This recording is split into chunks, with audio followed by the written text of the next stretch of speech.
that's showing up and give everybody a chance. We got C-130s flying around, so it might get a little noisy tonight. Welcome in everybody to Fireside Chat. Tonight we're going to be talking about our upcoming weather for tomorrow. Might even talk about a few chases that we just got done doing and go from there. I am off tomorrow. I do plan on being chasing tomorrow. Uh, it'll be more in the afternoon, but we will be chasing. Golly, that's a good looking fire. What do y'all think of that fire? Thank you, Ryan, for making this fire happen. We've got lots of firewood to burn up. Rain on the way.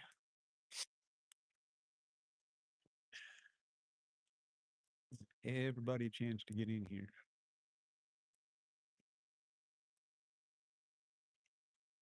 And I am on my cell phone outside in our front yard.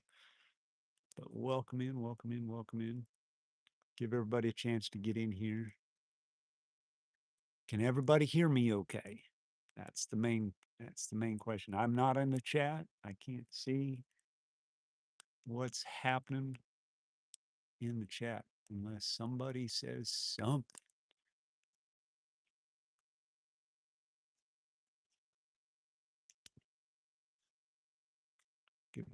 Give it a minute or two. Let folks find us. I know it's kind of a don't put no more on for right now. I don't want them. It's fine. I didn't have the stream set up. Wasn't sure what we were doing. Um, if we were going to stream tonight or not. So I didn't get off till 7, and I quickly threw it together, which is fine. Um,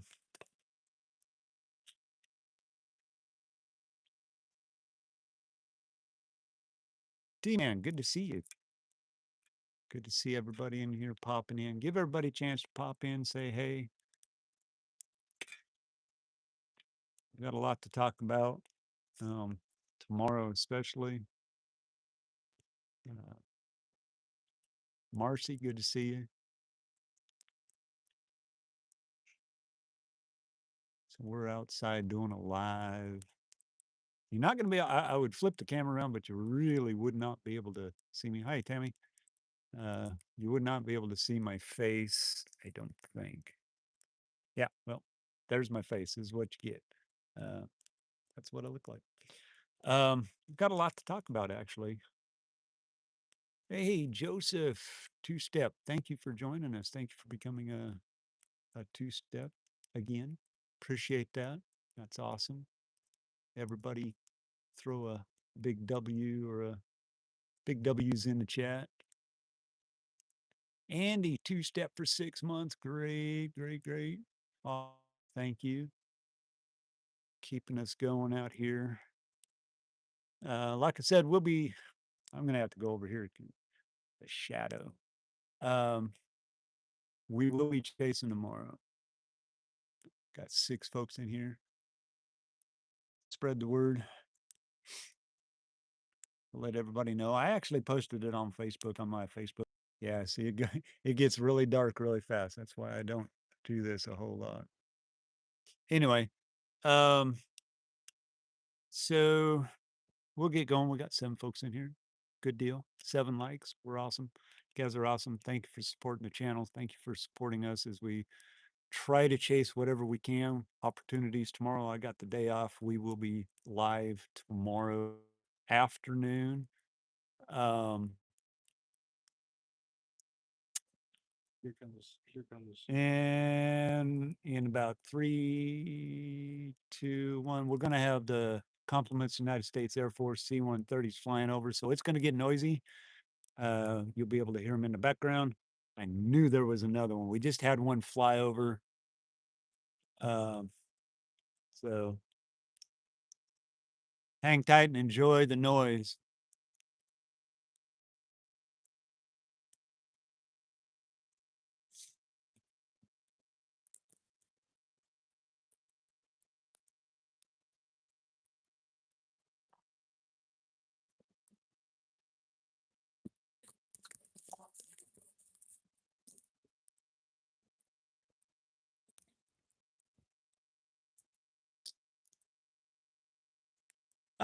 Yeah, you might want a D-man. I don't know what's out there, D-man. So yeah, sure. Feel free.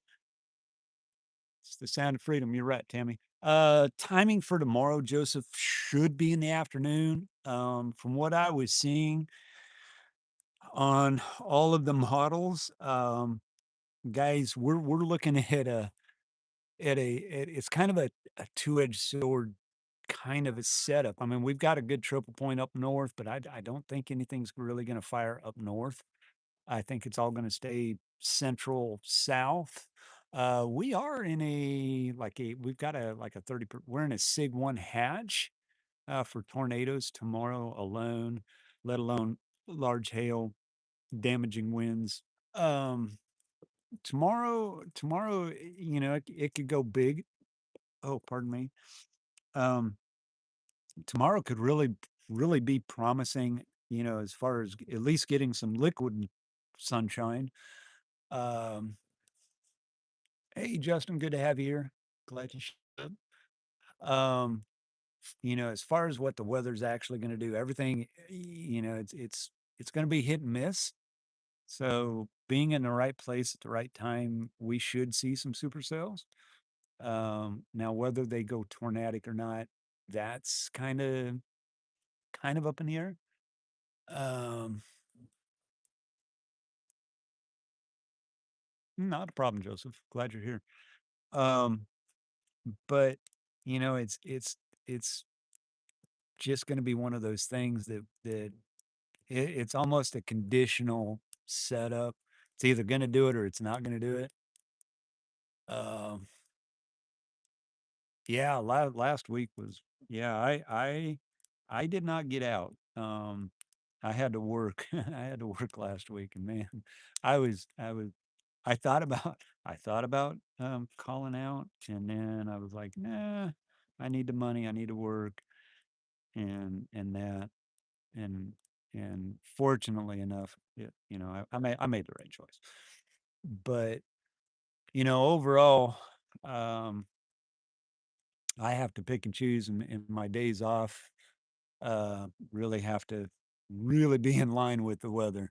Tomorrow they're in line with the weather, and come on, let me get that thing out. It's going to drive me nuts, cat.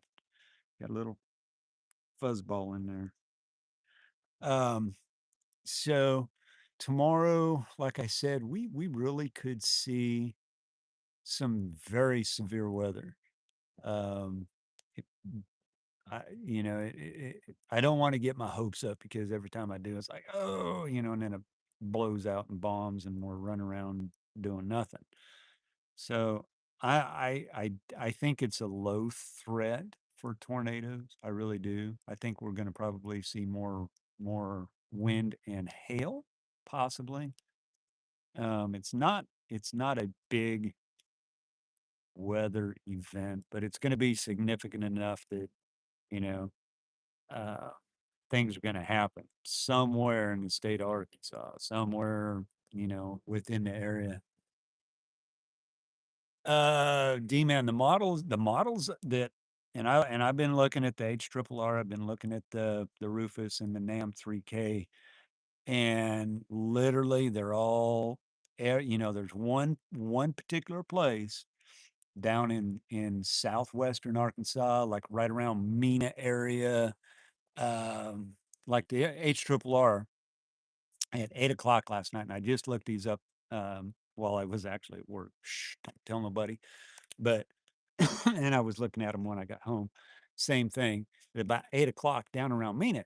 Now the the HRRR, I pulled up a, a sounding, and it was PDS. It had everything. It looks great, but that was way to the southwest. Um, and I'm like, God, I don't want to chase in that area because there's absolutely no signal, and it's hard to chase out there just because of the trees and that. I don't mind going down that far. Um, we probably will end up down around Hot Springs, down in that area. Um, hey, oversteer. Jonesboro.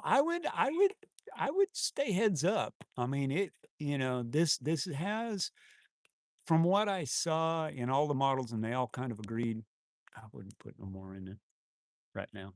It's fine. Um, I there's a possibility that there could be some severe weather up there. So picking my target, I really want to stay really central. That way, then if something blows up to the north or something blows up to the south, I want to be able to, branch out and do whatever. Um, I would definitely be very weather aware tomorrow in Jonesboro. I mean, it's class. This is just a classic Arkansas storm. They will go linear later on in the night because that's what's going to happen. Um, and I'm talking into wind. Um, Looking at you know just kind of where things are going. I always tend to go to the southern side, and that. Let me see if I can actually pull up the chat. Driving cat.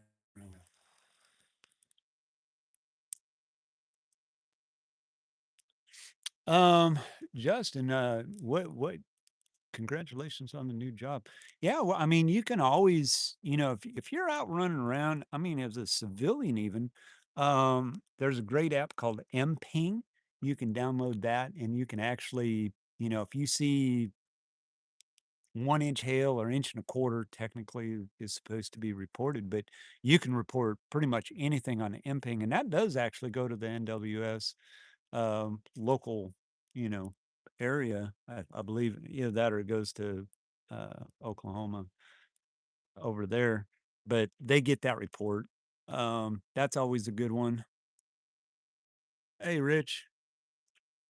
But if like say you're out there and say you see a tornado, all right, who should you call first? 911. 911. You always call 911 first. You always report it to them. Then you turn around because they can get services to those folks that need it. Um, and then you find your uh, local, the closest NWS station, and you can contact them. You can post it on Twitter, social media, whatever, call them, contact them, text them, whatever. But always call 911 first. And, if there could be a tree in the middle of the road, you always just say, hey, there's a tree in the middle of the road, need to pay attention to it. But like I said, tomorrow's chase is kind of, I'll know more about what's going on in the morning. um, I don't know how big it's going to be. I can't promise that we're going to see much of anything. Um, right now, guys, it's clear skies. So we got to get some moisture up in here. And after looking at today's setup down in Texas and all of that, everything up north, it did actually pop up north. Nothing severe. I mean, there was a few severe warnings in that, but I don't think it was low end day. Um, it's kind of like what happened to us when we went chasing the last big chase we did up in Kansas. It's kind of a low end day, but we ended up on what, 3, 4 tornado warning storms. I think tomorrow is going to be kind of along the same lines as that. I think it's when they start popping, they're going to pop. Hey, Sherry, good to have you here. Long time no see. I know it's been a while. Good to have you here. Um, but I think when the storms actually start getting going, I think we're gonna, I think we're gonna see something. I don't know what it's gonna be. Um, just looking at the models and Rich, I know you look at models and stuff like that. Throw in your 2 cents. Outlook for tomorrow? storms. Um, for here, I'm not on. I don't have chat up, so I'm looking. Uh, tomorrow. I mean, it's oh crud. What do they call it? It's they're in a sig. We're in a sig one for tornadoes, but that doesn't. That's low end. A hatched. Um, it's we're in the yellow. If you look at stuff and all of that, the categorical outlook. Yeah, I mean we're it's like a 5%. I mean it's only 5%, but it's 5% with a Sig one hatched, which is 30% hatch. Um, I got to stop and think. I had my phone out here. It's charging.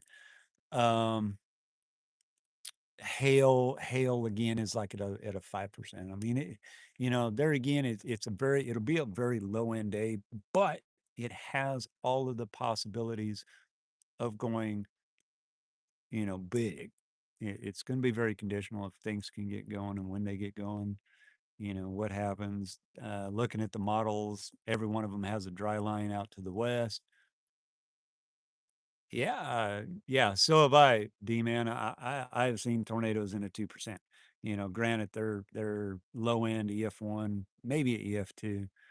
But you never know. We might catch one. We had a couple the other day here in Arkansas. You know, New not Newport, but over in Brinkley. Little tiny little guy showed up. So they have a better chance of happening, I think, tomorrow than we've seen in a while. I don't think they're going to be very major. Although the when I see a PDS pop up on a sounding, I'm like, it kind of gets my attention because that was actually down around Hot Springs in that area for tomorrow night, 8 o'clock at night.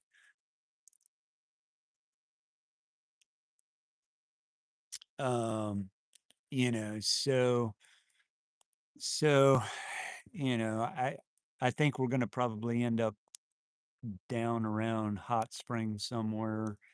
Starlink should have no problem. Realistically, guys, we didn't have any problem with Starlink even when we were up in Kansas. I think it blinked out a couple times, which caused my phone to kick over to 5G, but I'm not 100% feeling, that it's going to fail. Um, the reason why I have not been using the overlays is because I started thinking about it. I have Starlink. I have the laptops. What I don't have is I don't have the connection to get Moblin and Bella Box. I got to have the Bella Box cloud, and that's like $10 right now, and $10 is kind of out of my wheelhouse. Um, yeah, yeah, yep. I agree. I agree, Rich.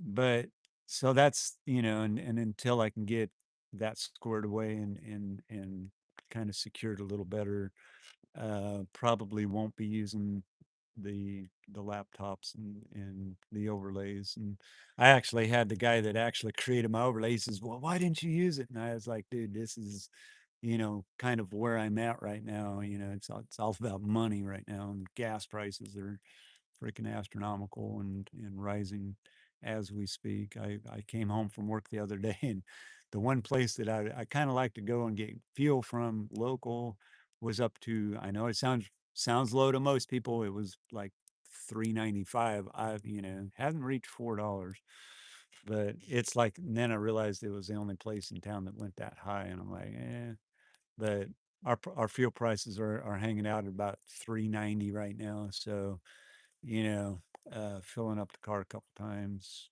in a trip, it's $150 plus, all the other stuff. But I think tomorrow, I think it'll be a good day. I think we'll see something if um You know, if nothing else, we'll see some good structure possibly. Um, so, anyways, Rich, you got any comments on that? What are your thoughts? I know you've been watching models and stuff. Um, like I said, fortunately, whew, man, that would put me under. I wouldn't even be able to chase with at that point. Um, but like I said, I think tomorrow's definitely got all the possibilities of doing something. You know, time will tell. Ah, lucky you. Yeah, go to HRRR about between 7, 8, and 9, and tell me what you see down in the southwest corner of the state, right above Texarkana. Pull up a sounding. It got my attention.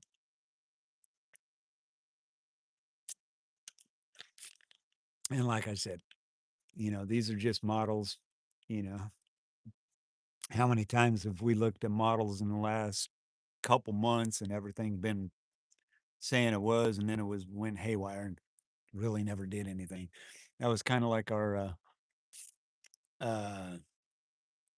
our last chase. I mean, we picked a target, we went there, nothing happened, and everything ended up east.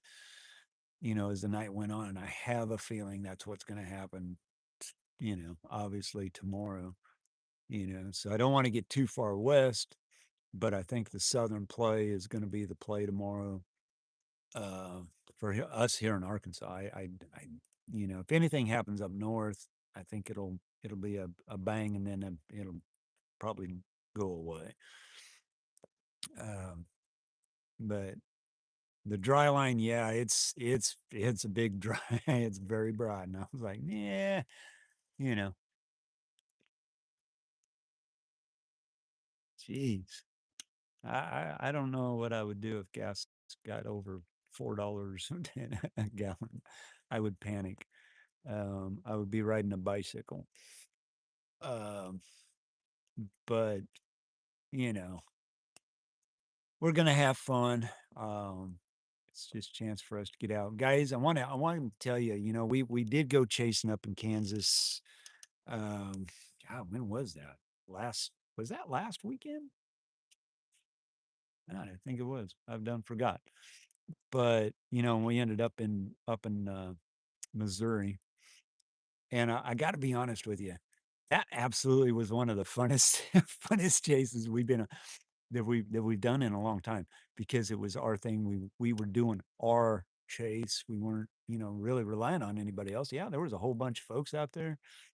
I never, if I saw any chasers out there other than the ones, that we got kind of caught up with in the hail, I really didn't notice anybody. Hey, Kim, welcome in. That is my alarm system going off, and they're chasing something somewhere. Neighbors. Ooh, I don't know. Rose took off, but to be able to get into the, have it get into the area, and then to be able to catch up to it, get through it, and get into the tornado warning. And it's so funny because I remember making the joke, and I was joking at that time because I was like, I was really unsure what was going to happen. Um, with storms. I had, everything I looked at said we're going to have tornado. The when you look at the reflectivity on the models and that, it showed everything really blowing up in Kansas and that, and they did. Don't get me wrong, they did. Um, they just were way south from where we were at, and they were later on that night, I think, because I don't recall anything ever blowing up. It's kind of like on our way home, they started popping off. But so I started really second guessing, God, did we come too far west? Just kind of what's going on? And at the same time, when I was trying to meet up with Jason Mason, he was in the area and he went further west than I had anticipated, and because he was kind of on his way home, and So we didn't get that opportunity, but it'll happen at some point. So we decided, we'll just make our way west or east, sorry. And about the time we started heading that direction, the tornado watch popped up. Well, Tammy was looking at radar and she's looking at the map and she going, okay, we'll get into the watch area and see what happens. And I mean, seriously, we no more than got into the watch area for that whole Kansas, Missouri borderline area there. And and I remember making the comment, there's an SLC. So if you ever hear me say SLC and I go, ooh, look at that SLC. SLC stands for, take notes, SLC stands for scary looking cloud. And I was making a big joke because I literally saw this scud cloud come cruising across literally right in front of us. Pardon me. And I was like, but then I saw it get a little updraft and I was like, man, what if that, if that actually went tornado warned? Well, lo and behold, I had really no more than said that, and that whole cell went tornado warned. And I was like, oh, okay. So I was right. We were on it, and we were on it like white on rice, and we were 15, 20 miles away from it. Well, getting there, getting there, we got hung up in some scary uh, uh, ice balls. Um, we were on our way over, and we got into the hail core, and we're talking those hailstones, guys.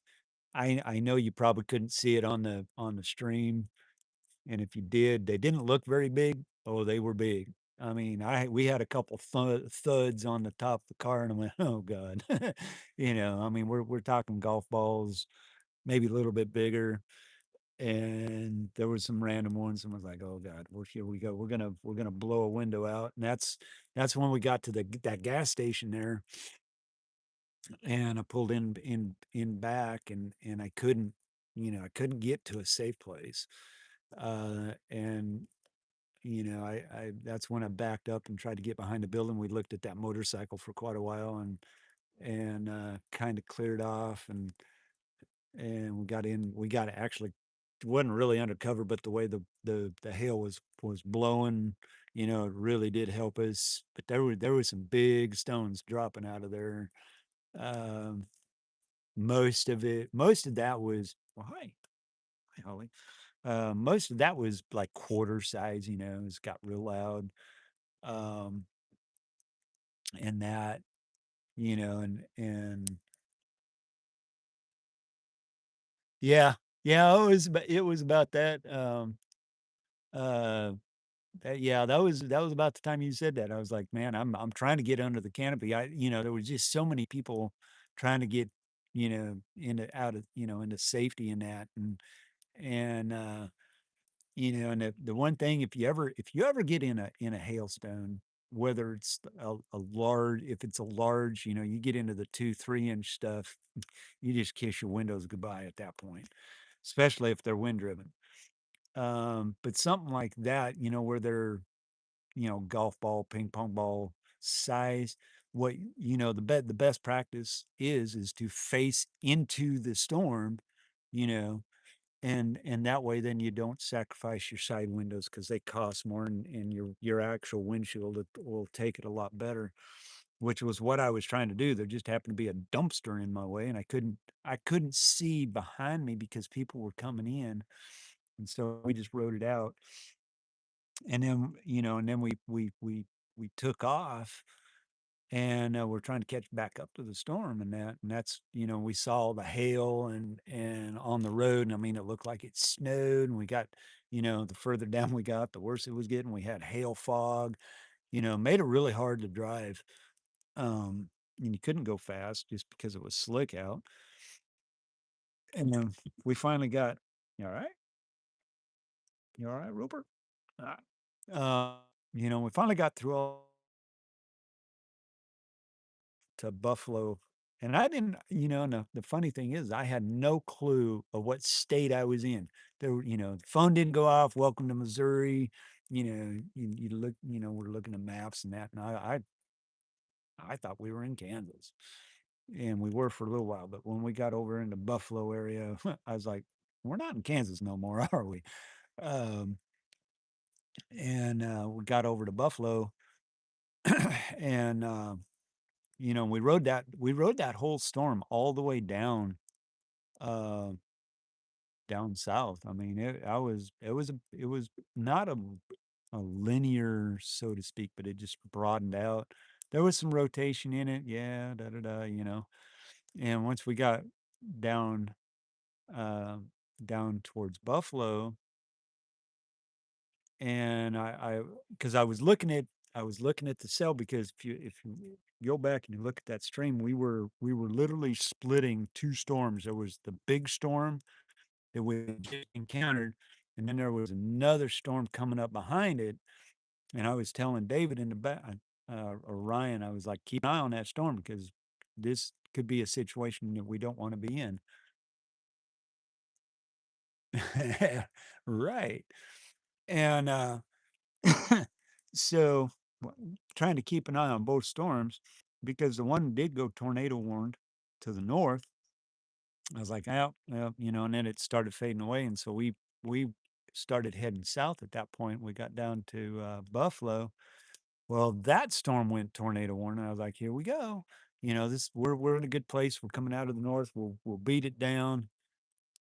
And sure enough, started looking at the storm tracks, and it was doing it was doing what I wanted it to do. Is It was moving more east, and it wasn't moving so much east. And I had actually overran we got into Buffalo, and the first thing I always do when I get into a town where I know bad things are going to happen. You look at the storm tracks and you look at things. I look for safe places. Um, car washes, banks, gas stations, anything that can give you protection. And I saw as we went through, I saw that bank. I was like, "Hey, that's good reference. I know where it's at." And I remember I kept saying, Tammy, I want to get down to where this thing's going to line up, and I want to check that hell before when it gets there, in case we got to duck and run. And I actually went south of it, by about, I think it was about 10-15 miles before I turned around. And I was like, well, dang, it wasn't a very big storm, but my God, it was producing large stuff. And so that was when we turned around, we got back into that bank area, and we were well ahead of it by 10-15 minutes, before the hail. And it had, let me tell you guys, it had 2-inch plus hail in it, um, recorded.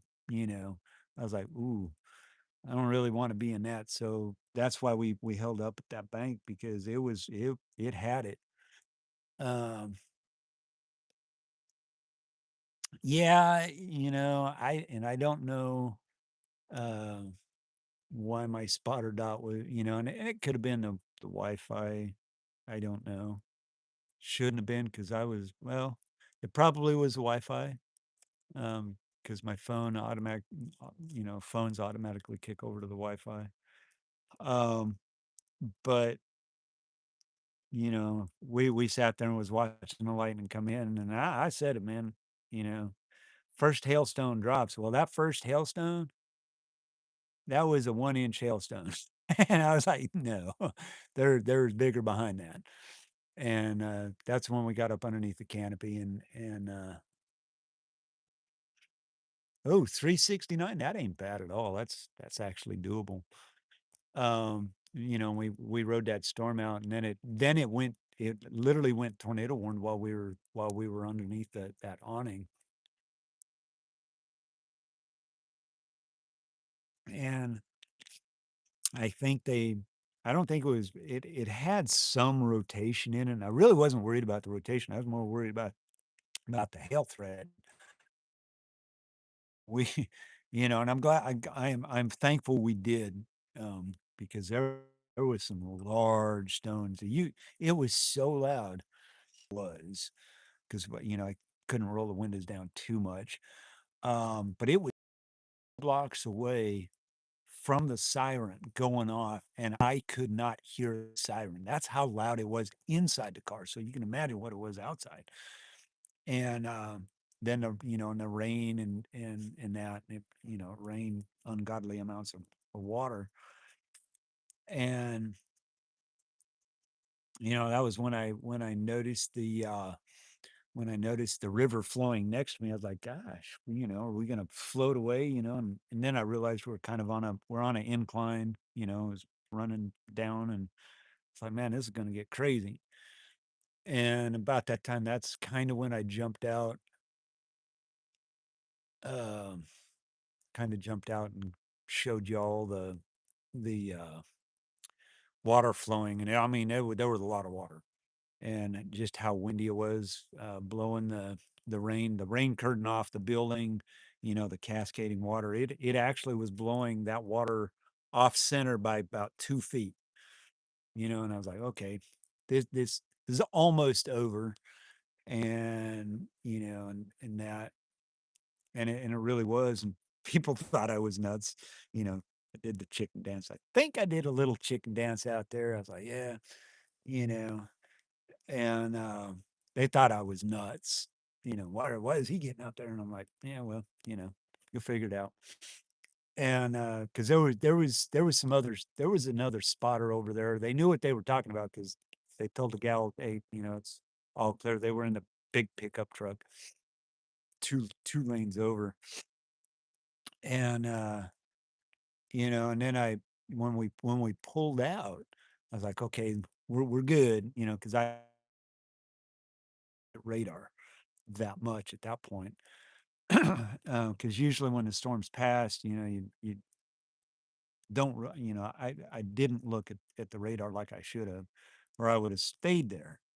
But by going out and investigating, and that was when I saw some pretty large stones out there that, floating down the waterway, and that. And, and then all of a sudden I looked, and I went, "Oh," that was when I think I said, I went, "Oh, crap, we got another one coming up behind us." And that's when I took off and ducked back in there, and I actually pulled forward quite a bit because there was a car coming in behind me, and they were hung out. And that's when I crept up further. And and, that was about the time the second tornado warning went off, and I was like, "What's going on?" Because the way the box was more to our north, overlap the other one, and then we're, like, right in the middle of it. And I'm like, "Okay, what's going on?" So we're sitting there, we're watching it, and we started actually getting debris. We could see the debris flying off the uh, roof of the awning that we were under. And if you go back and look at the way the wind was blowing, it initially was blowing at our back. All right. All of a sudden, there was this. It was not even a hail core. It was more like a hail curtain, and our wind shifted, and it started coming off the right side of the vehicle. And I was like, "Oh, crap." And then you look at the radar, and there was some rotation there. Um, David actually he texted mom. He said, "Mom, there's a CC drop." And I was like, "CC drop?" And then, there could have been a really brief spin up that probably went undocumented. I wouldn't put it past it, but it was like the rotation literally went over top of us, and I was very thankful at that point because you could tell. um, I was very thankful for where we were, and then we made that that call. Um, and that we got out. We got out safe. We went and looked at the water running down the road. That water was 2 foot deep, guys. I mean, it was crazy. It's like, yeah, we ain't going out that way, so we went. And I thought that was the way we come in, but we didn't. We came in the top side when we took off and got out of there. But that was pretty much the chase that day. I mean, it was pretty slow, and we made our ways down to Bucky's, and I tell you what, we got to Bucky's, and I'm looking at the storms. There was a storm way over by Joplin. All right, how crazy is this? All right, I saw it. I saw it before it ever went tornado warn. I was like, oh, cool. We'll hang out. We'll hang out here because we'll go big. You know, the one thing about that storm was it wasn't even moving at 20 miles an hour. I like it wasn't even doing great. And then they extended it out and it never picked up speed. Usually those storms like that come from that direction usually pick up speed. It did not pick up any speed. And that's why we did it's kind of like when we ended it or got out of there because it just wasn't worth me waiting another hour and a half for this storm to try to get there and then fizzle out. So I think that was the right call on that. And of course, it was late, and by the time we got home that night, it was like 4:30 in the morning, and I had to be at work at like 10. So it's one you pick and choose your stuff, and I think, overall, that was probably one of our better chases. I mean, we were able to keep up with everything. We were able to see everything. Stream really didn't die out like I, have had in the past. I don't think we really lost the stream at all. Um, and so, we did our job. We actually saw a guy go off the road. He went off-roading, stopped and helped him, and so one life rescued and helped. That that's a successful chase to me. I've said it time and time again. um if we save but one life, we've done our job. And it's what we're all about. We're not out there to hoop and hoopla and all of that, and it's just not worth it.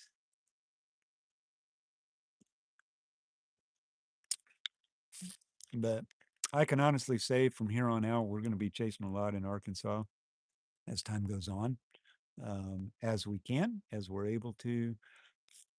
Um, it's we just we pick and choose our battles, and it's we picked the right ones that day, and I felt good about it, because I'd looked at the models day before, and I was like, we got to do this, we need to do this, and then later on, obviously in Arkansas, I got kicked in the teeth by a couple tornadoes, and that later on that night, I think it was or something.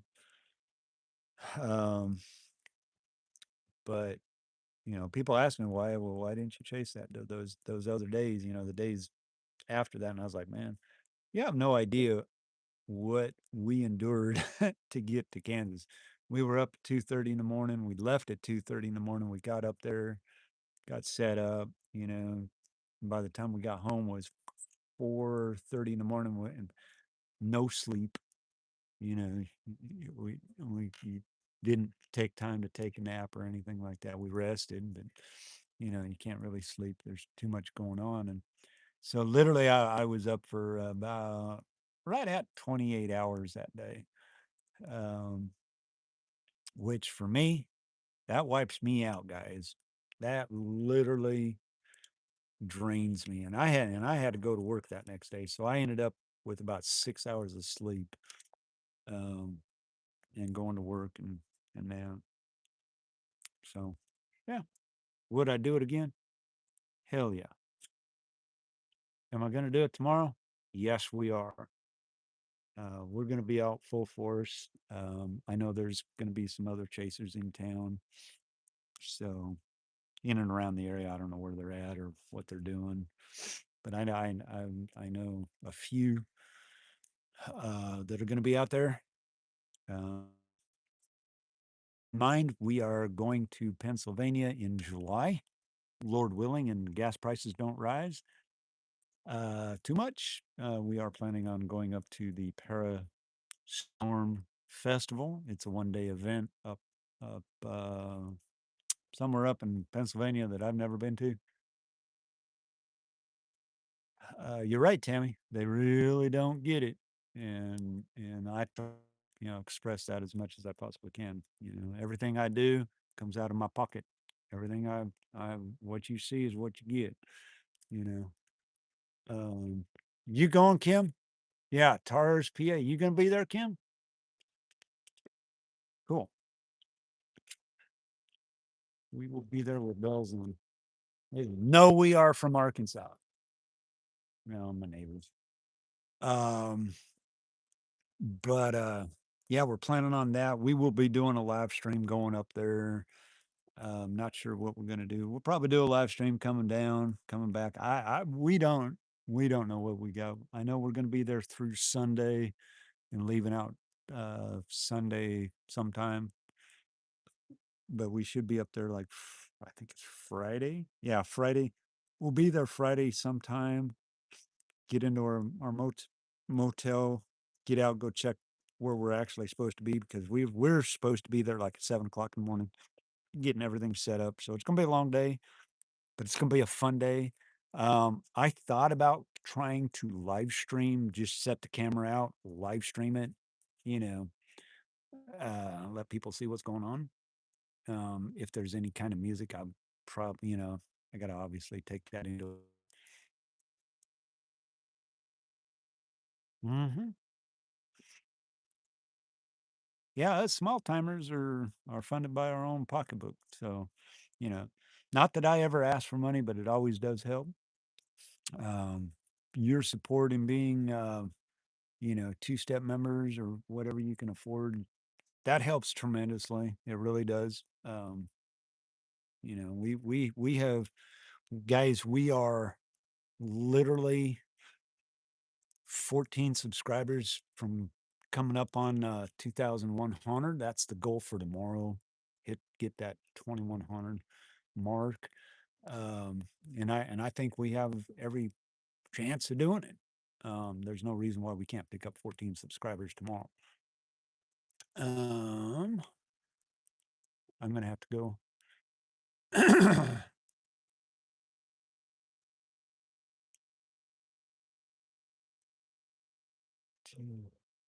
Oh, hang on. I can see chat, but I can't see chat. Still have T9 figure out. Oh, yeah, yeah, yeah. If you get it figured out. Um, I know we're gonna be. I can honestly tell you, I think, in the days ahead, Patrick Pineda. Um, Rich, I don't have my phone, my other phone. My eyes are open. We're gonna be. I know we're gonna be. With Patrick a few times because he's actually moving to Illinois. So, Tammy's probably in the house. She's probably in the stream, just lurking. I'm not sure,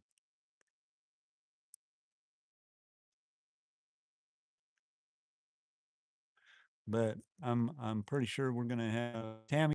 I know there's gonna be three of us up there, and guys, we've been collecting. We have uh little pocket whistle type thing that you put on your keychain for emergencies, stuff like that. We got wristbands and we're trying to put together a survival bag for severe weather or severe events, whatever that may be, um, as a raffle. So any donations or any donations thus far will either go for gas, and that we're trying to we're gonna buy a Midland severe weather radio to wrap.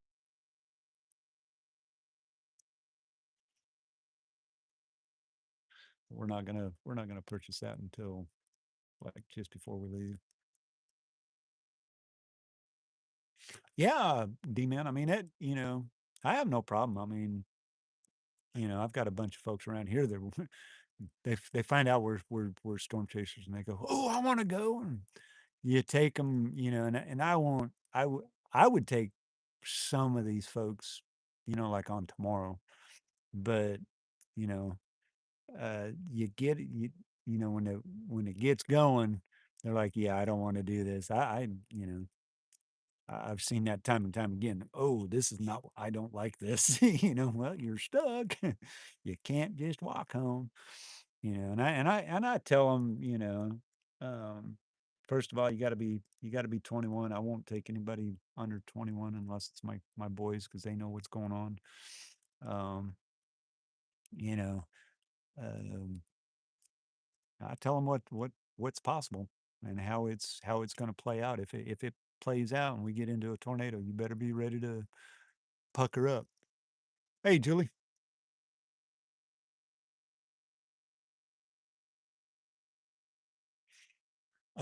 Yeah, I mean, you know, it's not all fun and games, and it gets real quick. And um, I try to tell everybody, even when we're streaming, we'll do a live stream probably on our way down, and that, and I will tell you, uh, um, hey, if we get quiet, we're not going to be looking at chat because there's too much going on. And I think tomorrow, has every possibility of something, of it going large. There's Miss Tammy. She's coming out. Oh, guys, by the way, have a new chaser pup. We have a new puppy. Her name is Maya. I don't have a flashlight. Where's the camera? Right here. I don't know if I I'm don't have a flashlight. You can't see her. I did bring my phone out. And I don't have my phone out here either. So anyway. Come here. I know you can hear me, son. Yeah, yeah. Well, Bring a light. Bring a flashlight. bring a flashlight and my phone. Of course, we got stoners. I go get some wood on that fire. Anyways, we have a new puppy. Her name is Maya. M-A. My Mother's Day present. Y-A. Tammy's Maya. Yep. She is Tammy's Mother's Day present, which is a pup that she has always wanted. Oh. And wait till you see her. Wait. Not in the eyes. Thanks. Ah, There's your flashlight. all right. This is Maya. Can you see her? Yeah, yeah. This is Maya. Go down just a little bit. Here, I'll just come up. Look at that face. Look at that face. You're a famous puppy. So that's Maya. She's 8 weeks now. 9 weeks. She is 9 weeks old. Siberian Husky. She's a wild one. She howls. She has found her howler, and more than likely she'll be with us when we go to PA. Her and maybe Holly. I don't know. I know we're taking her. But yeah. No, we actually paid for her. We got her at a very good, reasonable price. Um, um, so yeah, that was Maya. She keeps the other dog. They didn't really get along at first because they're kind of funny about that, and then they realized that we're in our first. We've literally only had her like a week, maybe 2 weeks now. Nah, we've had her a week, and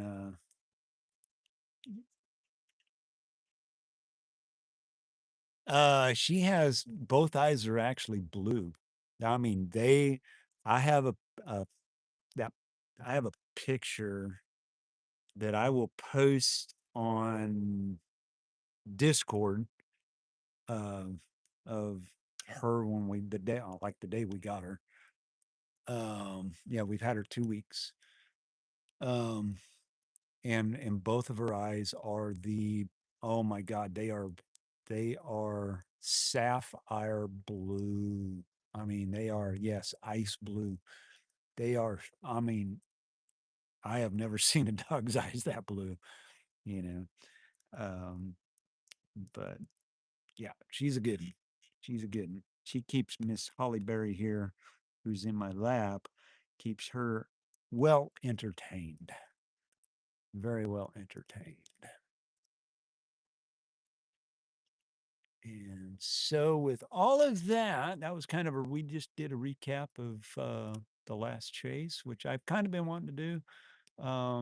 Talk it over, see what you guys think. Those that were in the chat, what y'all think of the last chase? I mean, that it was, to me, it was good. What did you all think of the last chase? While you sit and ponder that question, I'm gonna go throw some wood on the fire.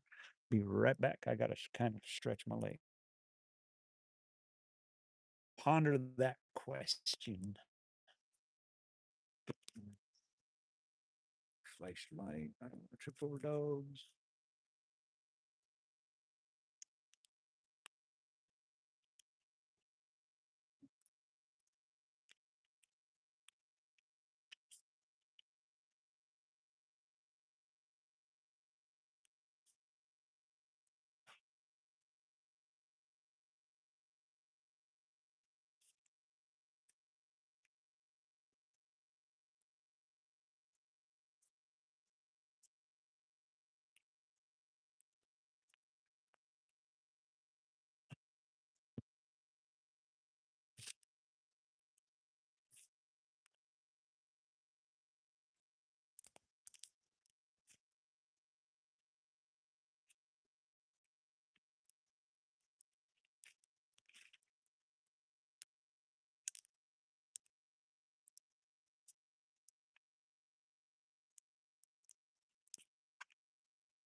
Guess that's the way that.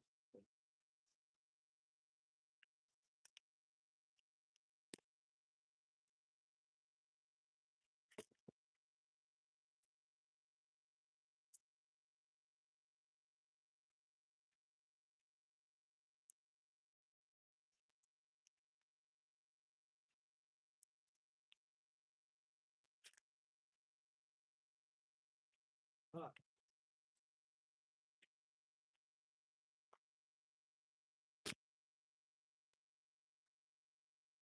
I think that'll work.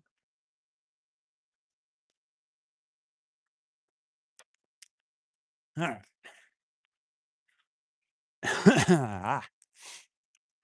Cool, cool, cool. All right, guys.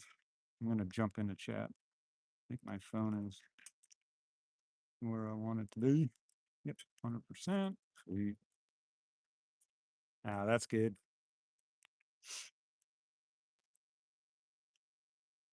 So apparently someone Yeah. Oh, come on, get up here. Yeah. What? share other phones over there. I got it. Come on, Holly. Get up here. Come on, baby. Holly. Hey, come on. Okay. No chat.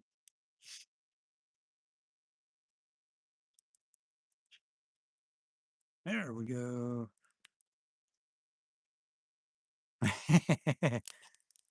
Hey, Marcy. Yeah, the spotter dot. Yeah, my spotter dot. I don't know. For some reason, the spotter dot doesn't always keep up. I don't know why it's supposed to.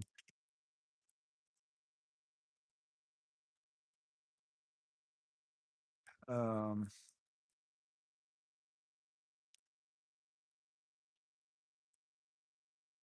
Holly's actually sitting right next to me. She's really trying to get up in my lap. Marcy's sending me some pictures. Ooh, what a sunset. Ooh. Ooh. Pretty. Cool, cool, cool. Yeah, those are some really cool sunset pictures. Awesome sauce.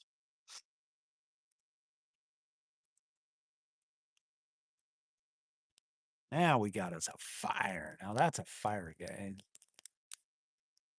That's a good fire. It's actually warm. It's not really cold. It's 73 degrees though.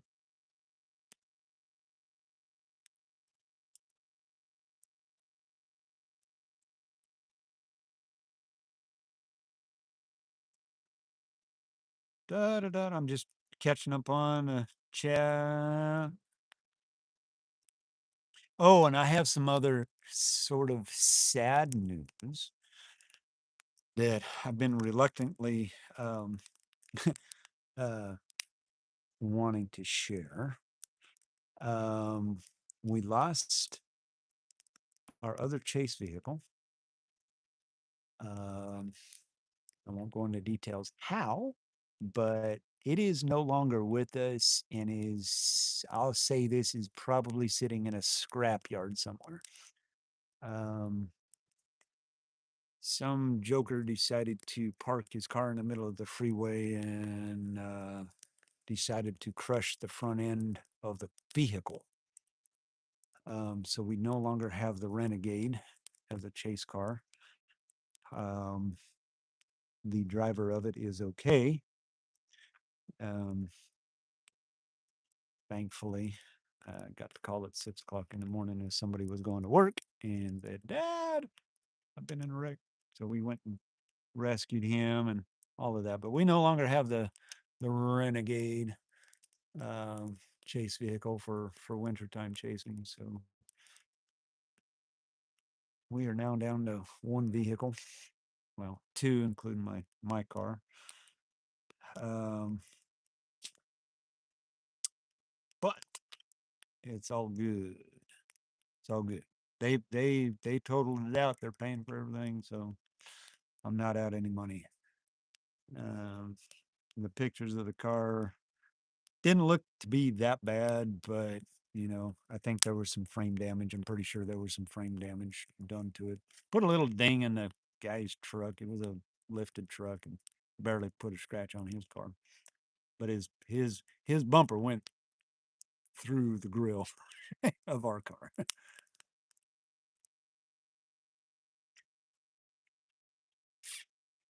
But it is what it is. So the silver foxy lady is no longer around. Silver bullet, yep, is dead. Silver bullet. Foxy silver something or other, whatever we named it. She was a good car. but at the same time, thankful that everybody was okay and, you know, nobody was injured. Um,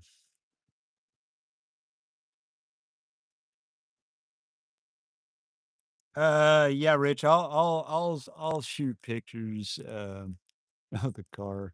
I'll shoot them to you. I'll DM them to you. Um, but yeah, Jeeps are very expensive, folks. Even the old Renegades. Whew. But anyways, um, what else we got? Guys, what do you want to talk about? I mean, that really is all I wanted to really talk about was tomorrow's weather, guys. If there's anybody joining us that lives in Arkansas, you got any questions for me about tomorrow's upcoming weather?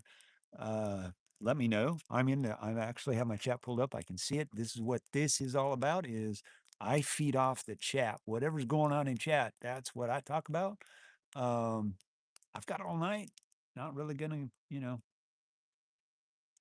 um, um, so I'm gonna open the mic up to whoever wants to talk about whatever you guys want to talk about.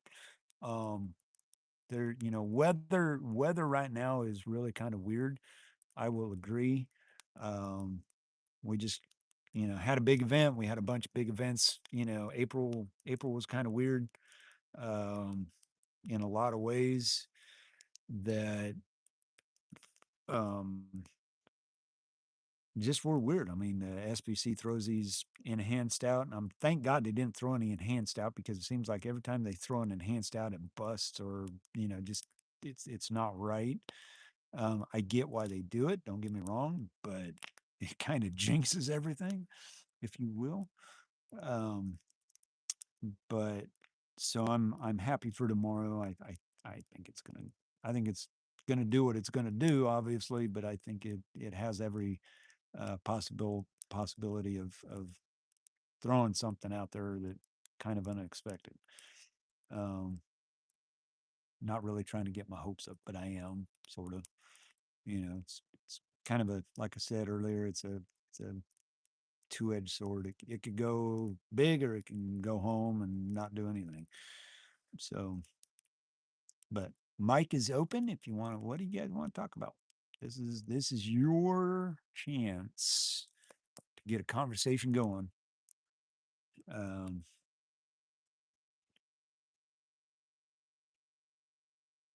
yeah, there's big wildfire down by Marcy.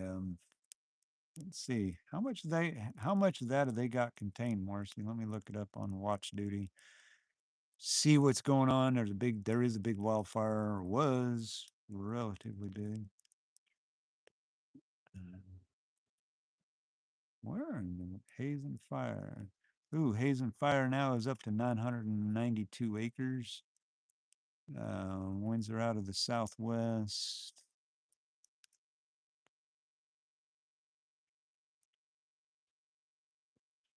See what's going on. 0 contained. Wow. Now is updated 3 hours ago. Holy moly.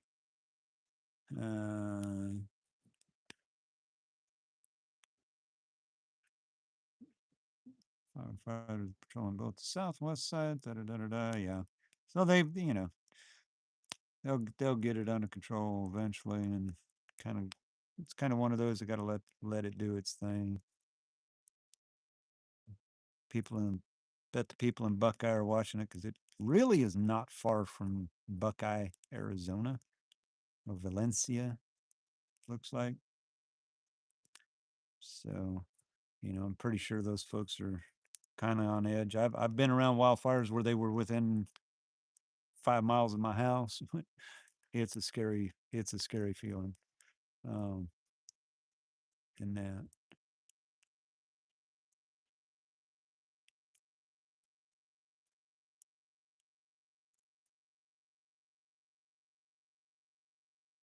Wow, 90 miles away, the smoke plume? That's crazy. Crazy. Why is that? Okay, guys, here's a question for you. So if you look in chat, What is that gibberish? Like I'm gonna say Julie. No, and it went away. Oh, Julie up said she said Marx. There's looks like some Chinese hieroglyphics, something or other. What is that all about? Can anybody tell me? Yeah. Hey, Hannah Beth, welcome in. If this is your first time, smash that like and subscribe button for me. We do these periodically just before big events or just before a chase if we possibly can. We are storm chasers, and this is just kind of a meet and greet, and we talk about whatever, go over plans for the next day when we know we're going to be chasing.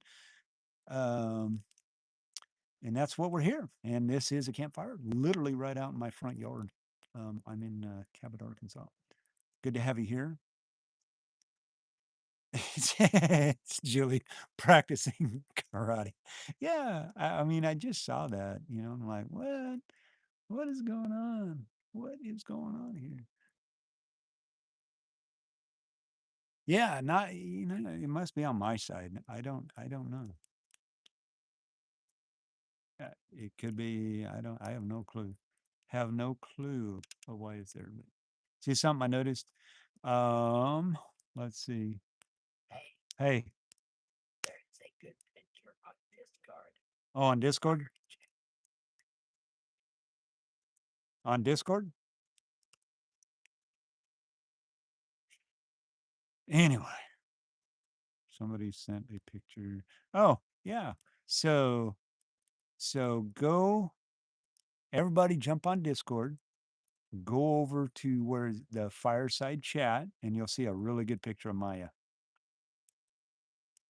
Yeah, Maya, such a puppy. Yep, D-Man's already been there. So jump over to Discord, and you'll see really fun pictures of Maya. You'll see her. She has ice blue pictures. She is actually named after the husky. If you've ever watched the movie Eight Below, um, uh, she is named after the lead female dog in that movie. We had at one time, he's since passed away, a big husky Malamute named Shadow, which was named after that. And so, when we got Maya, we had to continue the tradition and went with Maya. So there you have it. Everybody jump over on the Discord to go see it.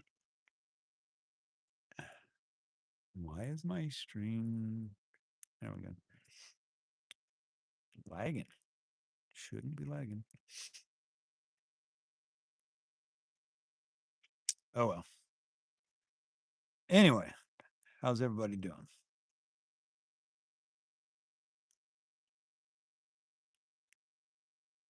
Yeah. Yes, Rich, she can go nuclear in a heartbeat. She has learned to growl. One of the other dogs gets around her food bowl. Oh, she chases them off. It's so funny. She's a puppy and she's chasing like Rose, who is a large dog. Chases them all off and growls at them, barks at them. And she's got her howl. She's learning how to howl. So, and she's learning to talk, and she's funny. Funny. Yep, super high. She is very high energy, but boy, when she crashes, she's asleep. She's like a wet noodle, and she sleeps long. I mean, she'll sleep all night, most of the day right now. Um, but yeah, they're very high energy. They're fun. She's fun one.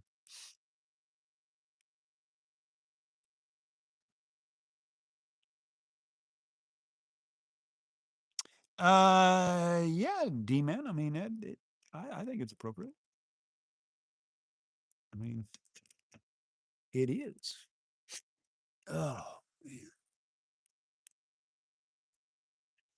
man. Hang on, guys. I may lose the picture for a minute. I gotta.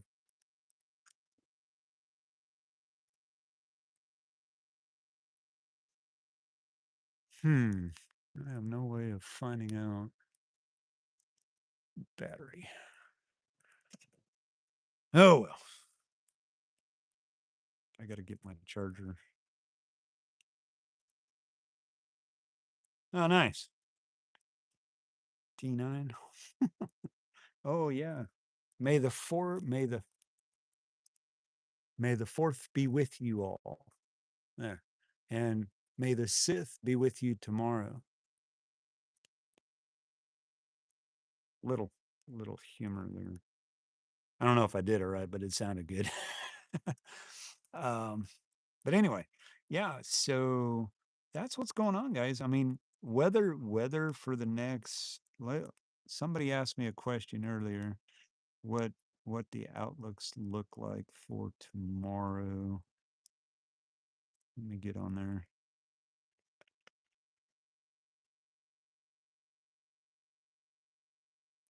Okay, so that's tomorrow. So we're essentially in a 5% hatch for tornadoes. We are in a 5th hatch for large hail, which is I guess they're calling it an intensity 1, which is pretty much what the tornado is as well. It's a SIG 1. Yeah. Yeah. So SIG 1.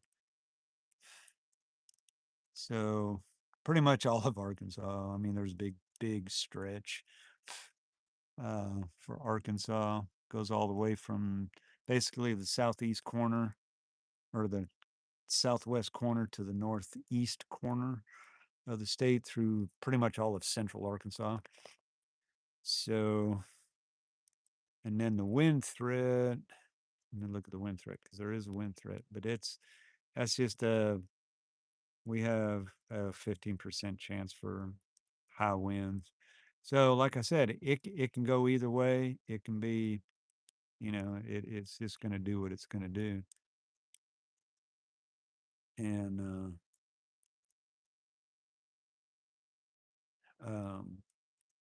kind of, I'm just going to leave it at that because I don't think that it's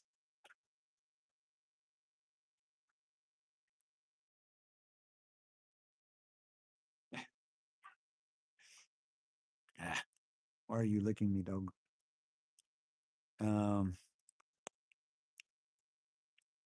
Anyway,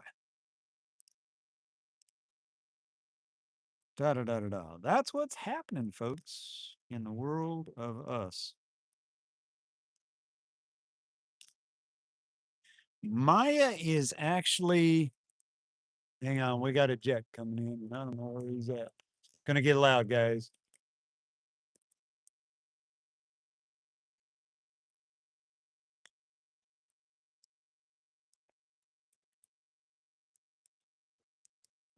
Woo, he is low.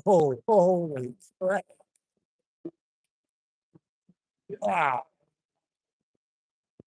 I would almost show you that one. That's sort of like he's one of my favorite. Yeah, he was literally like right over top of us. I heard him when I heard the buzz sound. I was like, oh, and we got another one coming up. Guys, I'm gonna see if we can track this guy. So he's in the tree. We gotta see his lights right there. This is how close they are to me. I'm gonna see if I can't track him all the way through.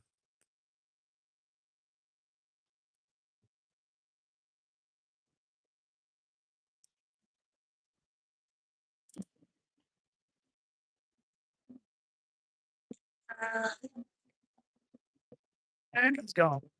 Yeah, 1200. Sorry, guys. For some reason, sorry, guys. For some reason, YouTube just decided to shut down on me. for no apparent reason. Now it's YouTube. Oh, hi. Wow. That was weird. Totally lost YouTube. No, that wasn't Starlink. That was I accidentally turned the phone off. And Siri tried to override everything, and I'm like, what? So that's all it was. But going back to Maya, she is actually a almost tan color in coloring. It's real dusted, real faded. She's got some red in her, and you know, nah, that wasn't Starlink. Starlink was fine. They do now. I do know that the C-130s do jam like Starlink and stuff like that every now and then. I do know that, but that's how close they get over our heads, guys. That's why it's so loud, and they're coming in hot. So anyway, sorry, brief interruption there. I accidentally turned the phone off. Is it brown? Brown, black, and white. Those are her colors. Yeah, and she's got. Daddy was red and white. Dad was red and white. No, her mom was. Mom was red and white. Yeah, and dad was black and gray. So turned out pretty cool. She's a good pup. Very smart, very, very alert, very attentive. And we got another C-130 coming in. They're coming in a little bit quieter. Sort of. Oh, we got two more coming in. All right, guys. Little intermission break. Listen to the airplanes go over. And they're running silent. I mean, they're running night light. No lights on at all.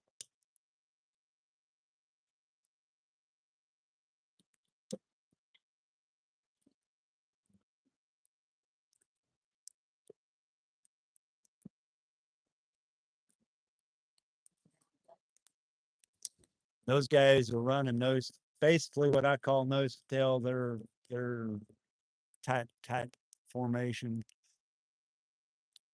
So yeah.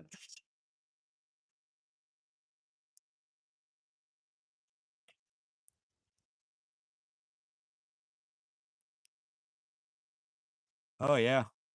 Yeah, it's pretty cool. Yuma, Arizona, the MCAS. What air station was MCAS at in Yuma? I don't remember.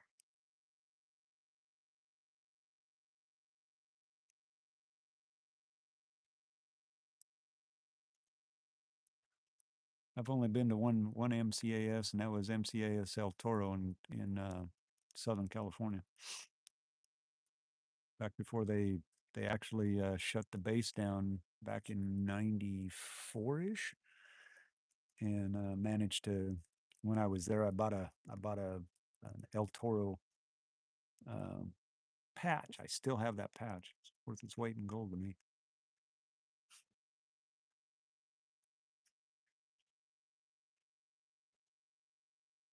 Yeah, the flight lines are a lot of fun, actually. They're very cool. We should be coming up on another air show here. I think it's this year.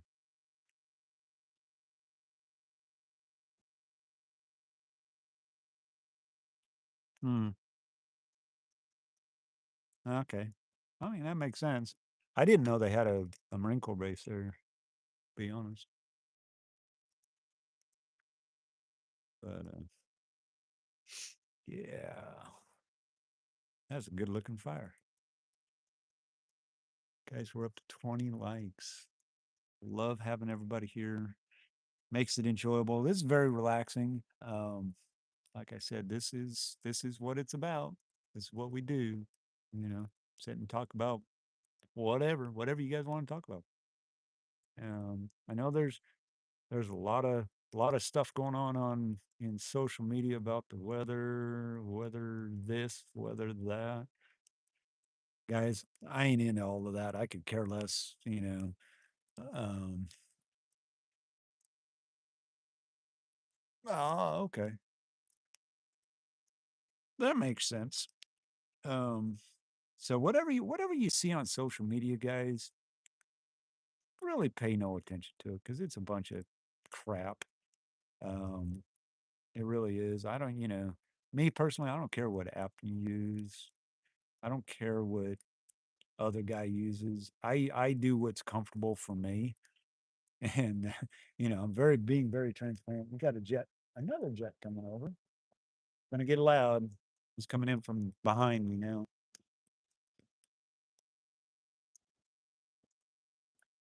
These footlights.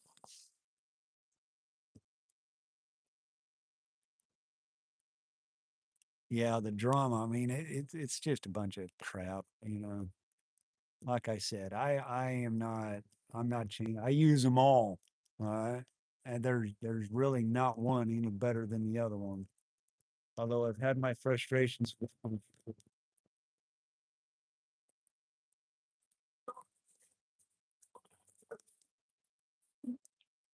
Boy, they're making some tight turns right right above us, right off to our south.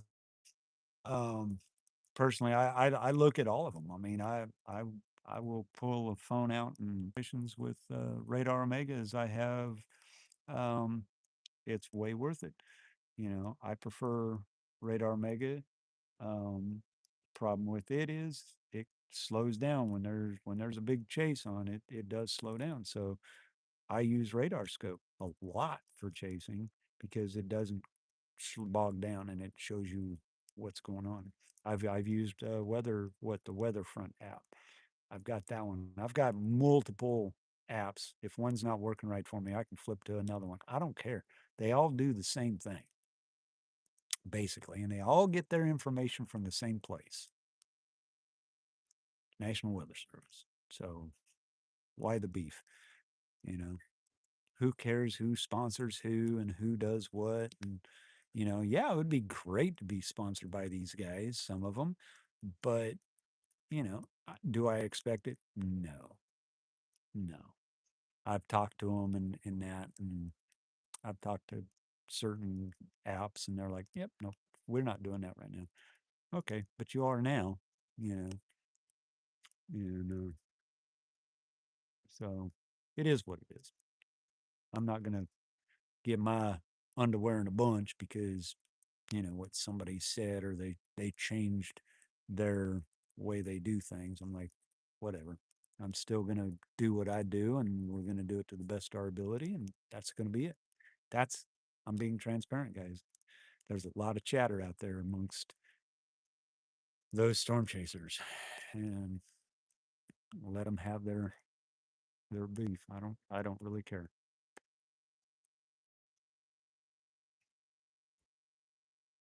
And there was one storm chaser, and I'm not going to name them, but they said it very well. Put the damn apps down and get out and use your eyes. You should be using your eyes more than you should be looking at a radar app. I mean, your eyes are going to tell you what's going on. You know, you don't need a radar app to tell you that there's a storm coming your way. You should be already knowing that stuff. And I mean, about all the app is good for is to find out where the rotations are.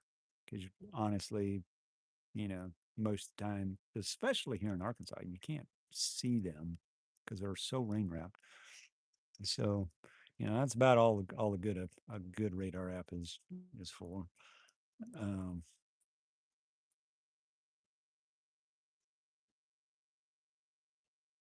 oh yeah, it does, Rich. I agree. It is all about one, you know.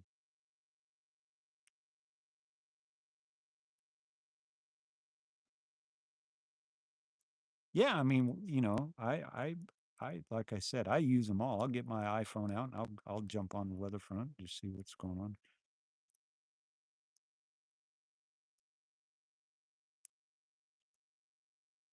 Exactly, Tammy. I mean, we become so dependent on these apps and that. And I mean, don't get me wrong, weatherfront's really good, but it's only on iPhone. If you don't have an iPhone, you're without it. So what's, you're gonna jump bail ship and everybody gonna jump over? I saw that. I'm like, why? Why are you doing that? You know, um, I do use Radar Omega simply because that's what I'm comfortable with. But I also use Radar Scope because it's been pretty on top of it. You know, um, now am I sponsored by any of these folks? Nope. Am I gonna be? Probably not. Am I okay with that? Heck yeah. you know, why do all this? To me, they're all the same.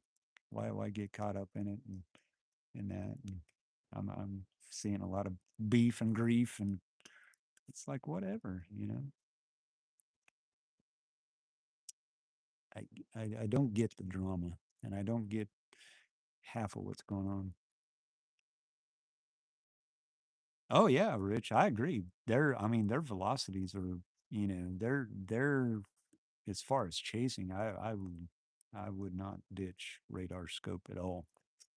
Um, you know, but I think there's more to it than what's being led out there, and it's a money grab, and it's, if you follow a certain person um, on a certain channel, obviously that's what you're gonna, you're driving the business to them. So I choose middle ground.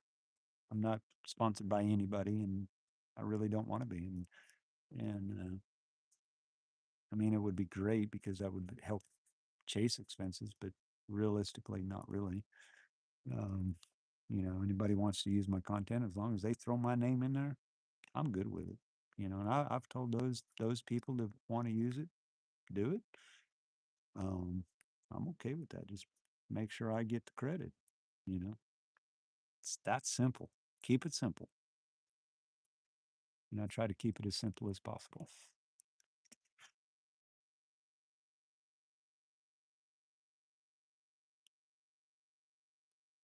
Oh, I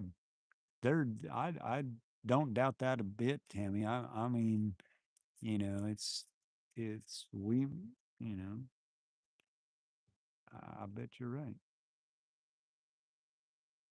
Some chasers. Oh yeah, yeah. There are some chasers that absolutely they're straight on by sight. And when we're out chasing, I mean, I'll look at the map to see where the blips are and what's going on, and that's really about all I use it for. You know, we need to be in that direction. And then Tammy will look at me and goes, "No, we need to be over here." And I go, "Okay." And she gets, I have learned to listen to my wife when she's navigating, because she'll get me on a storm, and that's all she. I'm going to tell you all something. This is how we operate. Tammy doesn't look at radar. Very seldom will she ever look at a radar. She won't even look at her phone unless she's in the chat, and keeping an eye on chat.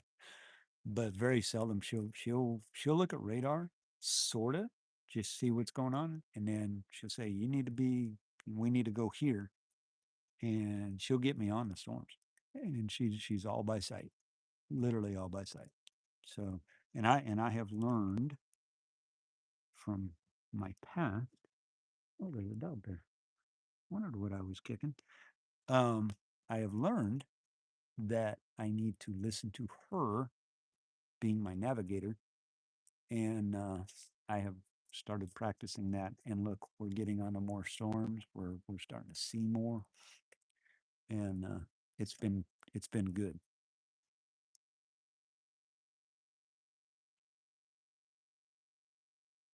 Yep, got to get back to the old ways of chasing. And I'm pretty sure most people don't know how to read a.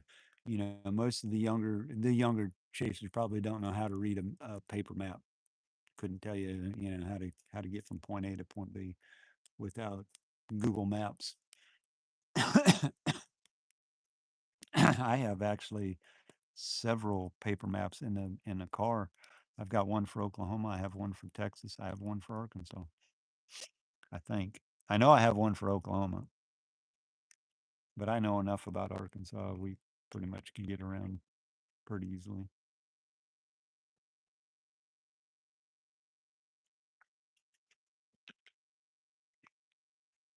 But I think it's just kind of a, I think it's a joke. I'm sorry.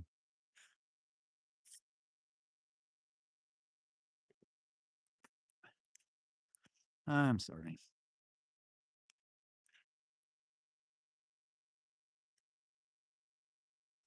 Oh yeah, you're right. You're right, D-man. They are. They're making a big push and is the up and coming. But I'm going to tell you something. What's holding them back?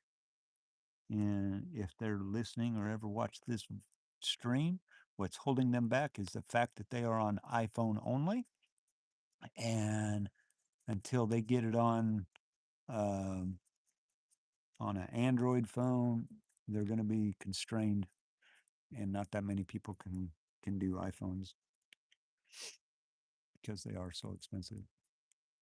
And that's my feeling. That's just the way I feel. Yep. Yep. It's always good to get a map out and look at it and plan your routes. I remember the days. Who remembers the days of AAA triptychs? Man, that I used triptychs because they would literally. Hey, Keisers, careful, buddy. You enjoying the fire? Yeah, it's kind of warm over there, isn't it? Yeah, I mean, we'd go on vacation. My dad would have a stack of maps called Triptych from AAA, and I think you can actually still get them. They were paper map flip maps, point A to point B, and they'd scribe it out, and this is what you follow. Yeah.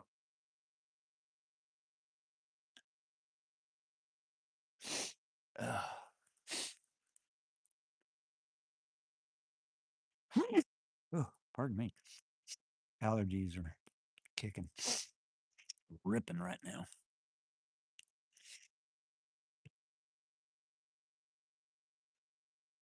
Yep, you saw that was Casey. See if I can get that glare out of there. Look at that pretty fire. Looking into the fire. Yeah, I'm sitting about 6 feet. I can feel the heat off of it. But yeah, it's something. Nobody's ever satisfied. It doesn't matter who they are. They got a beef to grind and like whatever. Stay away from me. Don't put me into that box. Don't categorize me as I'm a rebel. I'll do things my way, if you will. Kind of go against the grain.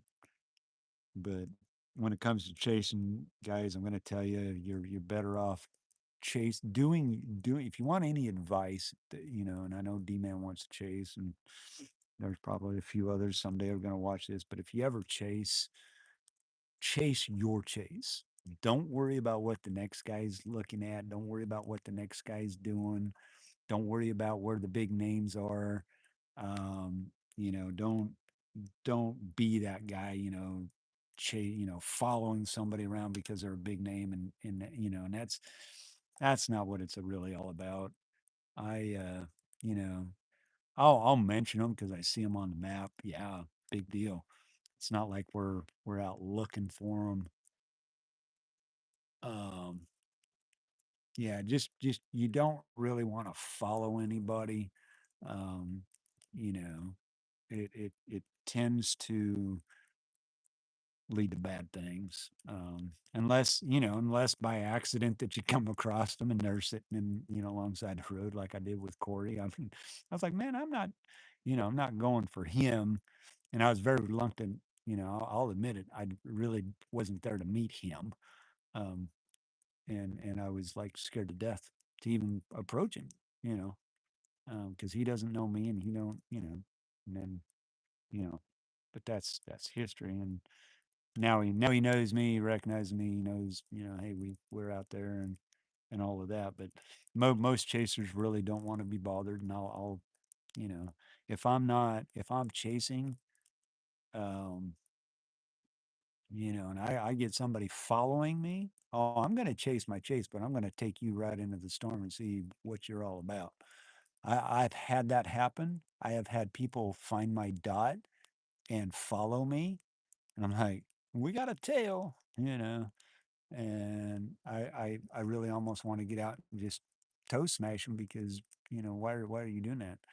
You know, you're going to get yourself hurt if if you have to rely on somebody else. You're not you don't know how to chase.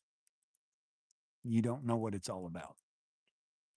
I get it if it's a setup, like D-Man. He wants to chase. Okay, if I say it's okay to follow me and we set that up, I'm okay with that. Don't get me wrong.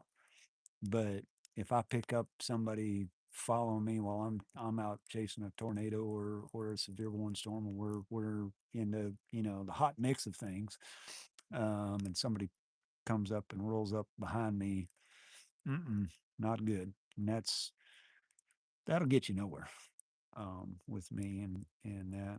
And it's very unnerving because you don't know what they're going to do. You don't know them. Um, you don't know what they're all about. Are they capable of understanding what they're about to get into? Most of the younger generation doesn't get that. They're relying solely on somebody else to do the job and do the work.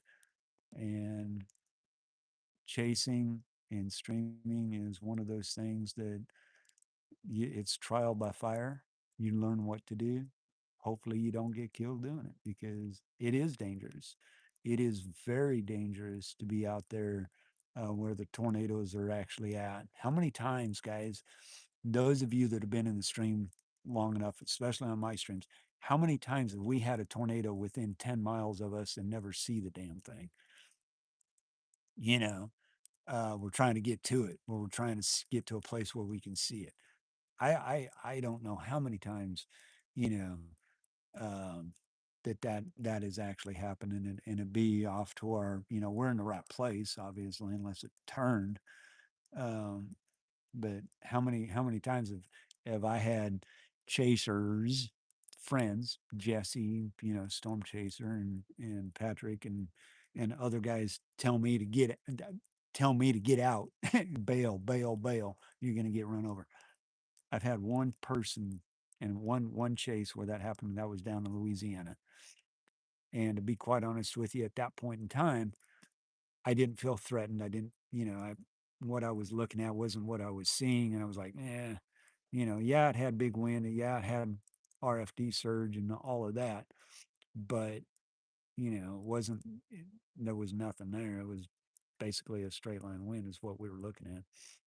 But I thank God that those guys were looking out for us because there was a lot of other chasers that were coming into it going, God, they're like really close. They never do that. Well, we did, and you know, but another thing is if you're a new chaser and you're not willing to listen to the veterans,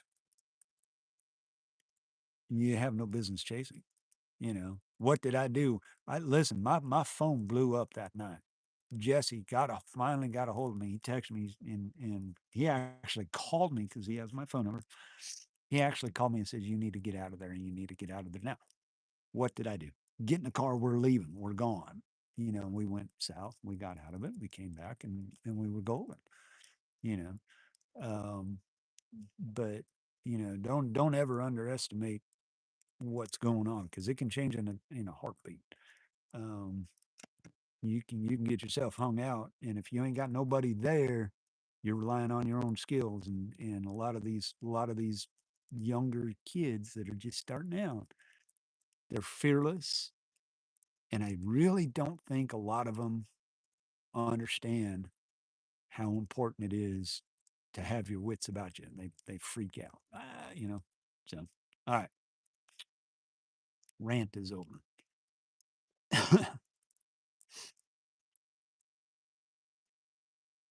Yep. Yep. Yep.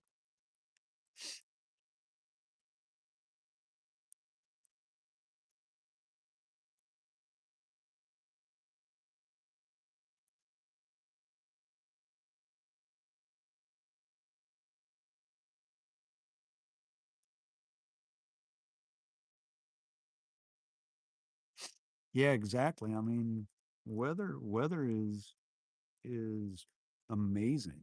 I mean, it's a passion. I love looking at clouds. You know, a good sunset or a good beautiful rainbow. You know, a good. You know what? You want to know the definition of a good chase? Definition of a good chase, whether you see a tornado or not, is the fact that you were there to see what was happening.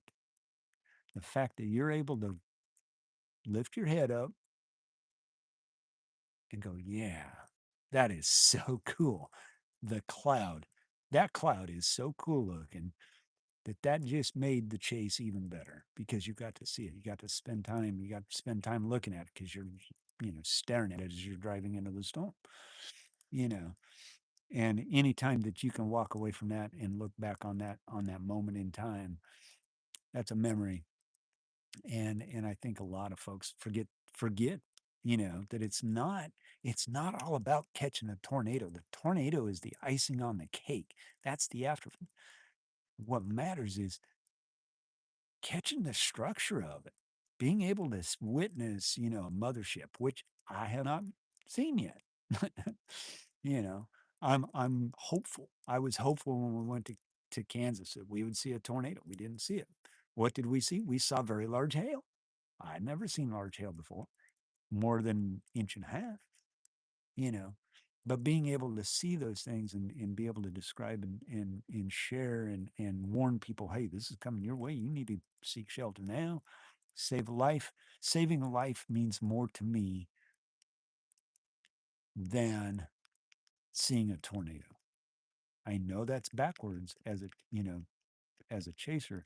I would rather save a life than I would see a tornado. And if the tornado's involved in it, then I really want to make sure that people are aware of what's going on around them because that might come into their home. Lives are being affected, and try to ease some of that stress and that's what I'm all about. You know, that's why I do what I do. And I've had a lot of folks ask me, why do you storm chase? That's why.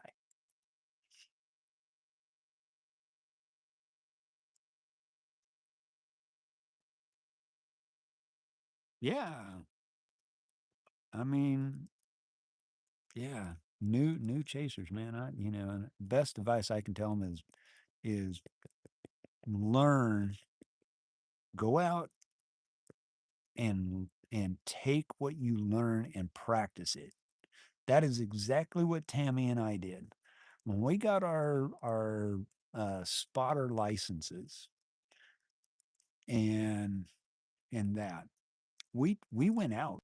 We would go out and yeah, on a low end day, and watch the clouds. You know, we'd look at radar because we were learning radar at the time. We'd look at the radar and go, "Oh, there's a cloud there. Okay, let's see what it does." We did this at 3 o'clock in the morning, sitting in a parking lot at my work, and because we were supposed to get some severe weather, but it never materialized. So we sat up there 3 o'clock in the morning. We're with the radar in our hand, and we were spotting the blips. They went tornado warning. We'd sit there and we go, that one's going to go tornado warning. And this is way before we ever even started streaming. And that's how we learned. We learned by what was going on and looking around us and that when we were actually chasing way before I started live streaming. we were down in Hot Springs and we were coming up on a tornado warning storm that was coming at us, and we're looking at it, and I'm out shooting video and pictures, and I mean, let me tell you, it got eerily quiet when that storm blew past us, and it got that really green color to it, and I was like, oh, this is not going to be good, you know. Were we in the right place? Yeah, probably not. People were trying to tell us, whatever, and that, and they were texting me, "Where are you guys at? Oh, we're here. You need to go south and catch it." And I was like, "No, we're good right here." We sat and watched it blow over. I've got the video. Matter of fact, I think I've even posted those videos somewhere along the line. But you take what you learn, and every day is learning, guys. I'm learning about OBS all over again. I'm having to learn Moblin, which has totally got me all messed up. I learned my laptop, the one that I'm going to leave at home, that can run the graphics off of Starlink, off of our Wi-Fi. Yesterday, kept turning off Wi-Fi. I was like, "Why are you doing this?" And literally took me all day to figure it out. That I had two settings in my system that was jacking me up. And I was like, "Oh God." Finally, just before I went to bed, I found it, turned it off, had no problem. You know, it's a trial by error, and keep yourself out. But once you learn it, practice it, put it into practice, put into practice what you've learned, and make it better and grow on it. Each step is a growth. Hey, you know, 2 years ago, you wouldn't see us near a tornado. You wouldn't see us near hail. We'd be on the outskirts looking in. We were catching lightning strikes. Now look at where we are. Hey, Dylan, thank you. Good to have you here, buddy. Um, look at how far we've come in the last 2 years, where we're getting into the storms, and we're chasing down the tornado, and we're getting into the hail, and we're starting to creep in getting a little closer than that. And that comes by confidence. You got to know, you got to believe in what you're able to do. And if you're not able to do it, by all means, don't do it. If you're not comfortable, hey, there is nobody in the world going to sit and tell me or tell you that you have to be 2 miles away from a tornado sitting on the ground. Not everybody's built like that. Am I built like that? No. Am I going to get that close? Am I going to am I really going to 0 meter a tornado? No. Am I going to, am I going to get five 5 miles away from it? No, not on purpose. You know, I have, and when I realized what was going on, I was like, oh crap, what was I thinking? Because it was literally on the other side of the freeway by 5-10 miles. Found out, but you know, you have to be comfortable with what you're doing, and if you're not there, don't do it. Straight up, don't do it. Stand back, sit back 15-20 miles. You don't have to be in the mix of everything, and stay away from other chasers, because they just soon run you over, and they don't care about what nothing, but they're after the shot. I've had that happen. I've been almost run over. I'm like, no, we're going to find an alternate route. We're going to go away from them. I don't want nothing to do with the convergence zone. I got messed up in that when I was in Oklahoma this last year. And I was like, yeah, that ain't ever happening again. Ain't never happening again. Um, but I will chase my storms, and I'll do the best I can do. Um, it may not be what everybody else wants and agrees with, but too damn bad where I'm at.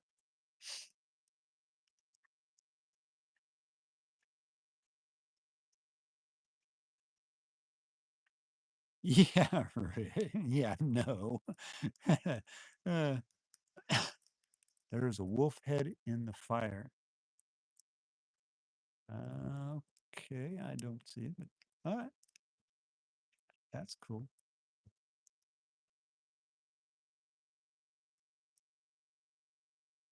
Oh yeah, I'm totally chasing at a distance. I mean, there's there's a point, if you've got good structure in like you're out in the plains, that's the best place to catch structures, really realistically, out in the plains. Even up north, Missouri, Illinois, up in that area. Um, if you've got wide open spaces and you can see the storm, take the time to enjoy the storm. You don't have to be right up underneath it to enjoy it.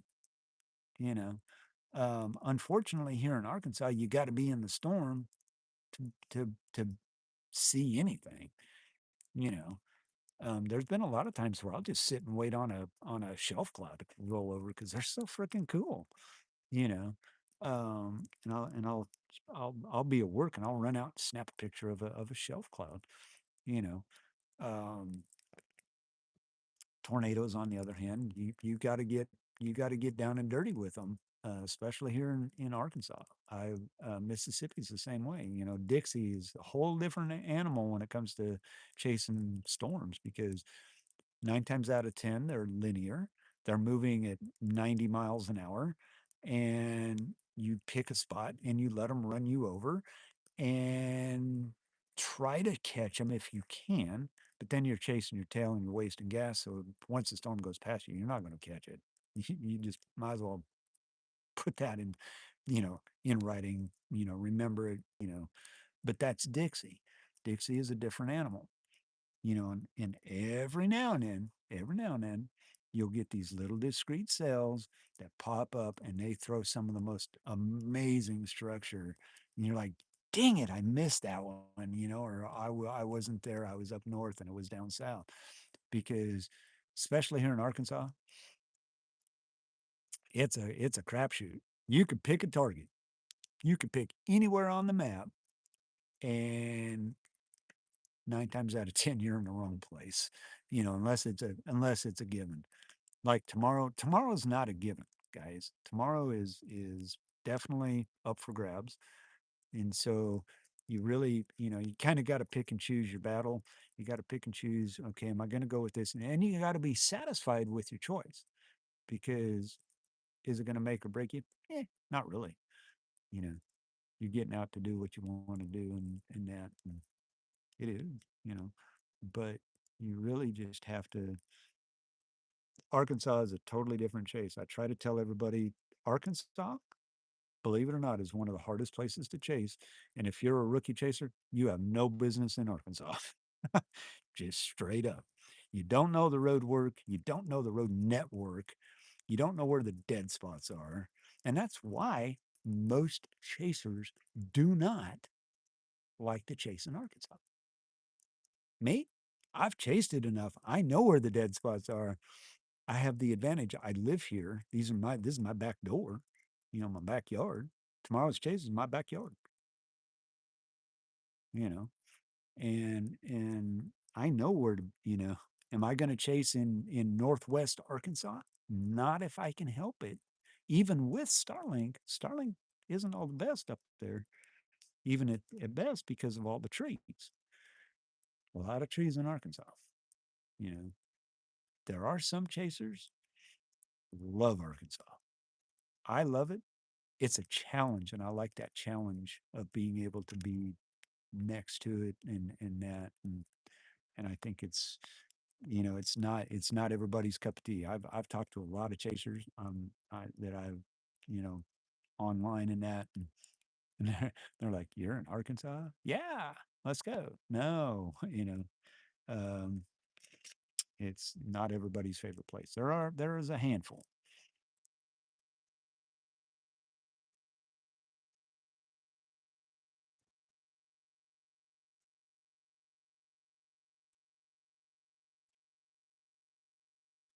Yeah, I mean, exactly, Rich. That's Dixie Alley in general.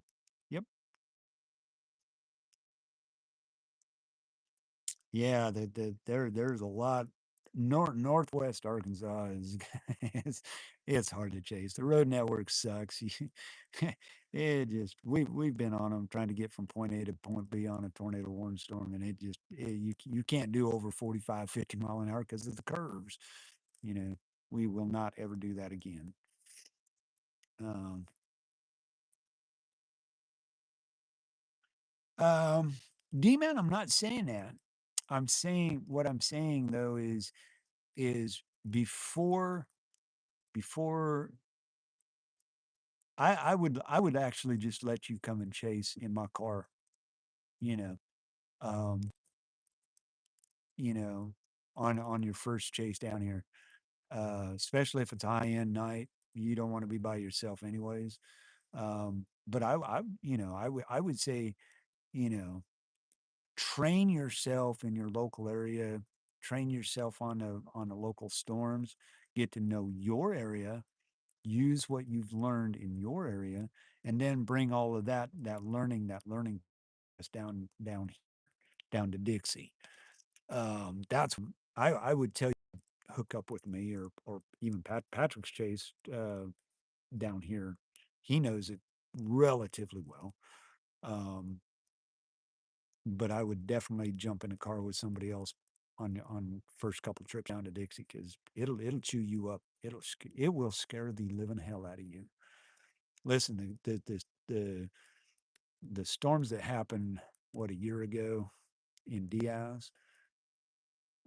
I'm not a seasoned chaser by any stretch. I've got 2 years underneath my belt now. Diaz scared me. I I was I was I was pretty shaken. Um, and everybody's like, "Whoa, you're not used to that." No, really, I'm not. But I was in a situation where I had 3 tornadoes on the ground coming at me. If you're a chaser and that doesn't scare you a little bit, you got more balls than I got. Sorry, it's true. That was a very scary night. High end nights, high end events like that night. That was a particular strange night. We knew it was coming. We'd been briefed on what was going to happen, and sure enough, it happened. But we did everything right. You know, we we we did everything we could. Did we see a tornado? No. But did we see the destruction afterwards? Yes.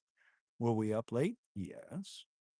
Stream didn't end until like 4:30 in the morning. Because I wanted everybody to see. We had quite a few folks in there. Um, um, but you know, you gotta feel comfortable where you're at and rely on who you're with.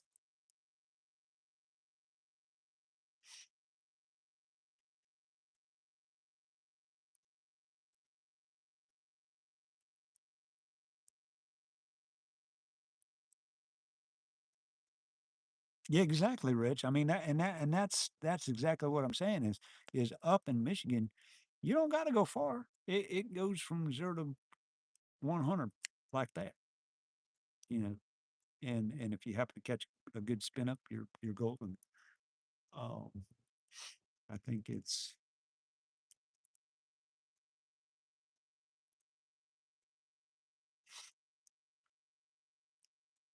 think it's very, but it's like I said, it's a learning curve. Dixie Alley may not be for everybody, you know. Um, just like chase chasing in Wyoming. Wyoming ain't for everybody, you know. North Dakota ain't for everybody. Ain't nothing there. Been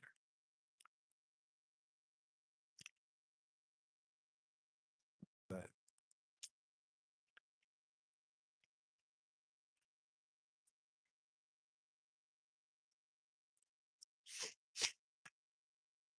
yeah,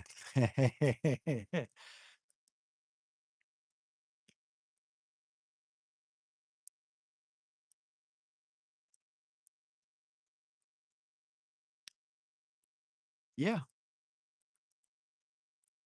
Yeah, I remember, yeah, that's the one that tornado was what 5 miles away from me. Somebody went back and told me that there was actually a tornado on the ground and it was like 5 5 5 10 miles away from me following I-30. I was like, oh, because we were heading down to it, and it was already on the ground coming at us. I didn't even know it. I didn't see it on radar. I didn't see it hit anything, and I was too busy trying to get down so I could get to it, and I was kind of stuck between a rock and a hard place. And you know, if it had made a turn, oh, I'd have known it. You know, and that's what I say is you gotta know when to run and gun and when to slow down and that, and paying attention to everything. But yeah, cool, good conversation. I like it. I like it. So if you're just joining us or you're new to the channel, smash that like and subscribe button for me. Say howdy into the chat if you're new. We are Storm Chasers, and we're just talking about weather and chasing and whatever happens. We talk about everything else. It's all open mic. Anybody you see in blue, yes, they're moderators, but they're really not moderating because, hey, who's going to do stupid stuff in here? But welcome to the channel. Welcome to the stream. This is a fireside chat, and this is kind of what we do before any kind of a chase event that we have. I like to do them, just kind of give everybody a heads up of what our plans are, what we plan on seeing, what could possibly happen. We talk about anything and everything from paranormal to Sasquatch to try to stay away from politics as much as possible. Don't mind a little bit of religion, faith. I don't call it religion, but I have faith. Stuff like that. We've talked about that. We've talked about paranormal things, Sasquatches, and what have yous, and things we've seen and experienced, and it's just a very big, safe place for us to be, and just get around the campfire and have us a good chat. And also, I like to do them, especially after big, huge events. Kind of gives everybody a chance to wind down, and especially those that are been and were impacted by them, they can get in the stream, share their experiences if they so choose to.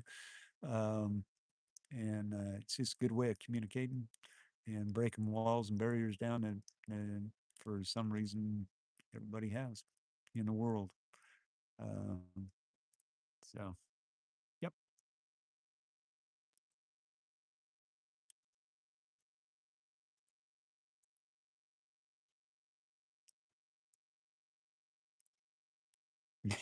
Sparky, Sparky. uh, Sparky being a turd, probably. Oh yeah. By the way, guys, you can ask Sparky a question at exclamation point Sparky. You can ask Sparky a question. Now, I'm going to tell you, Sparky has kind of an attitude sometimes. He may not give you the answer. I can guarantee you he will not give you the answer that you are expecting. So don't be surprised if he has kind of a smart aleck attitude. Um, but it's a lot of fun. He is a lot of fun.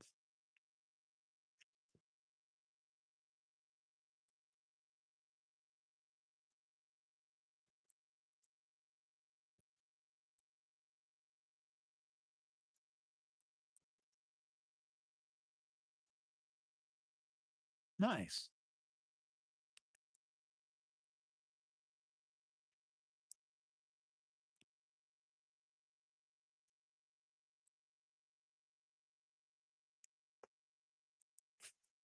Another little nugget that I would tell anybody that's storm chasing: respect the storm.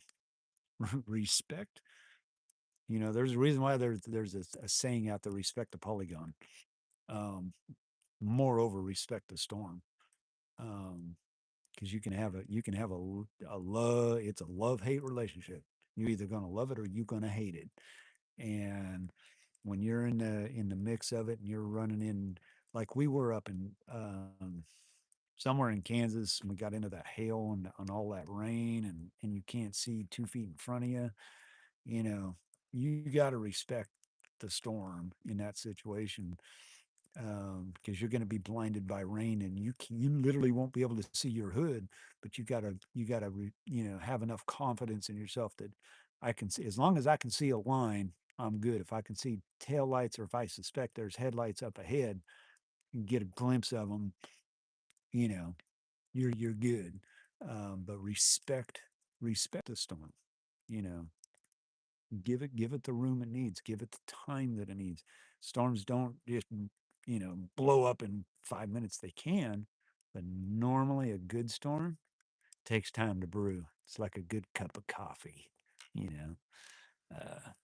Just got to let it sit there, and or a good glass of wine for the wine bibbers out there.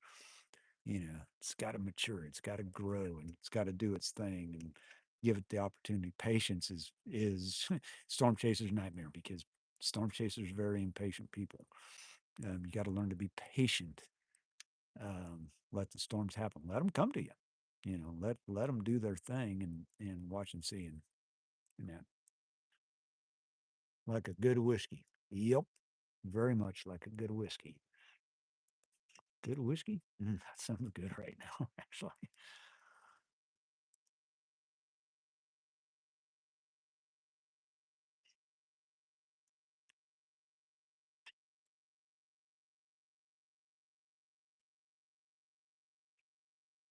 Is Sparky not working?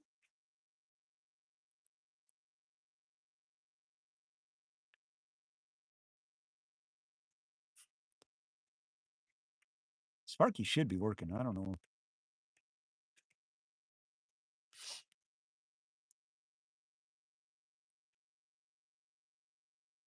Hmm. No jets. I wonder if they've landed for the night. It's a little early for them.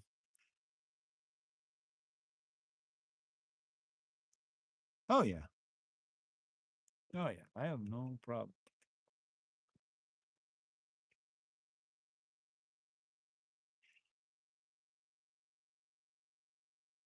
Yep.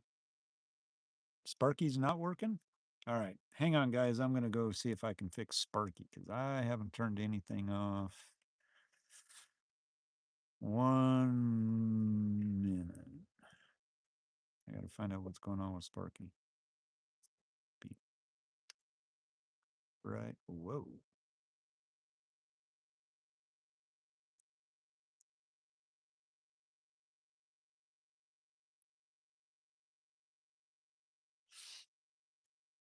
I think this is what I want.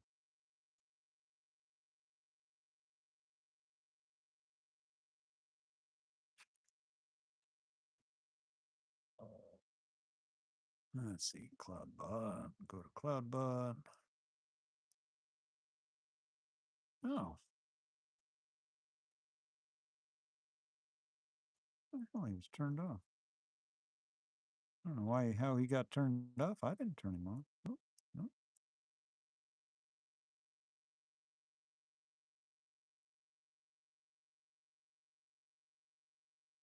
That's weird.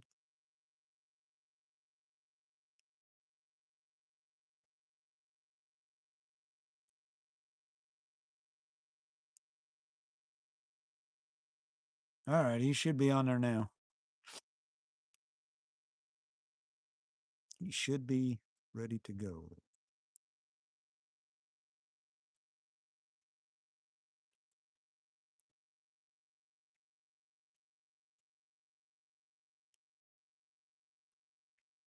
Do a test here.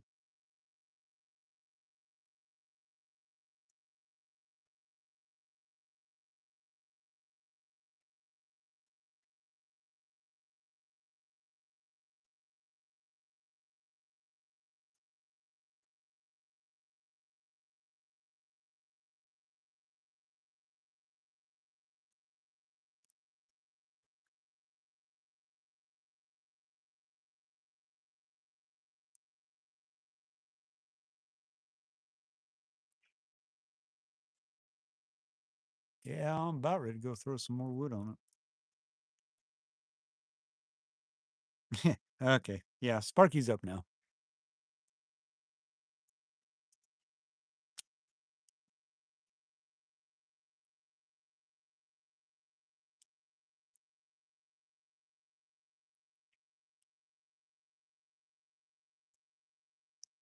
There we go.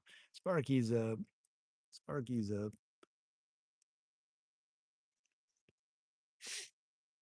Oh man, guys. So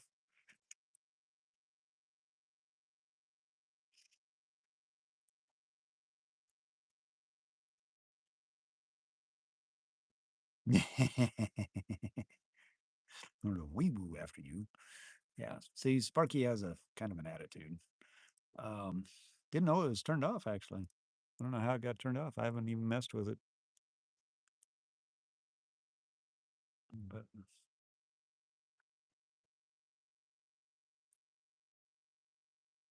sweet.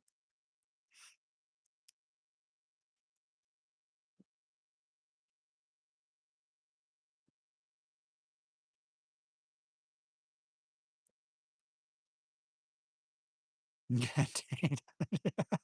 Probably. Probably. D-Man, how close are you to being able to do a live stream? How many subs you need?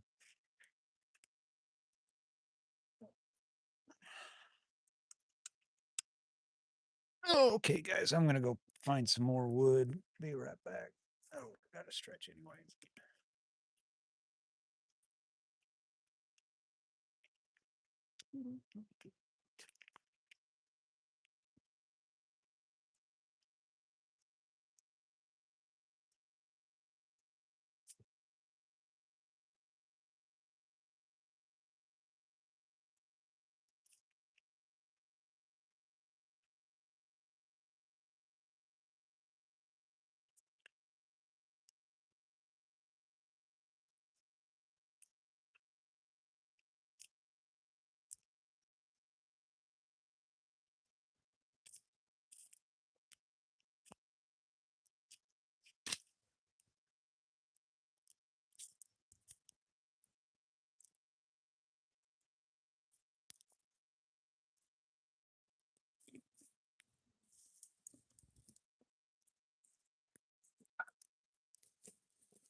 Oh man, that's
all right, guys. I'm gonna take a bio break. Give me about 5 minutes, and I'll be right back.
Alrighty, D man.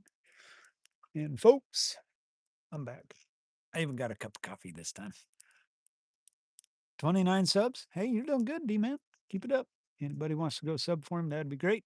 Help him get going.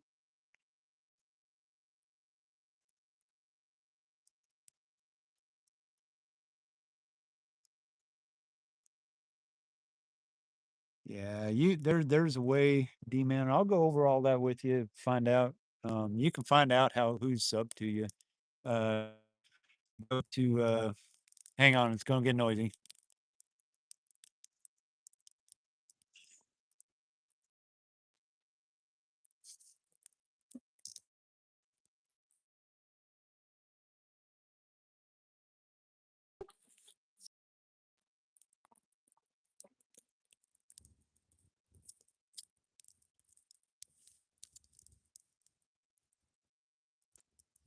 There might be another one sneaking around somewhere. I don't know where he's at. But you got to get on the dashboard on YouTube Studio. It'll tell you there's that's who you find how you find out who's actually sub to you. You can keep track if you want. That's how you do that. Just go to the YouTube dashboard. Mm-hmm.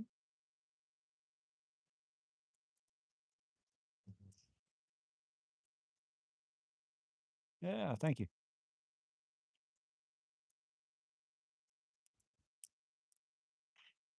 Let me see where we're at.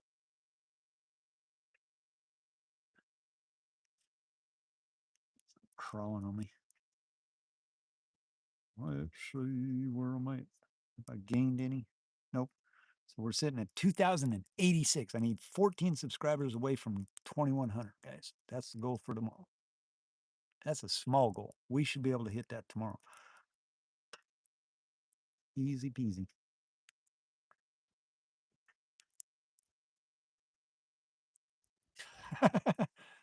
Oh, geez.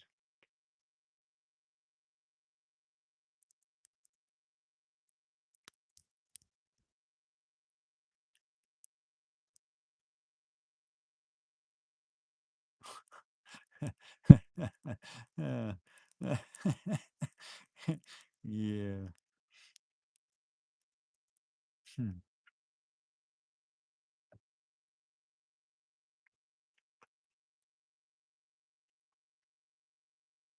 Hang on, I'm texting Patrick right now.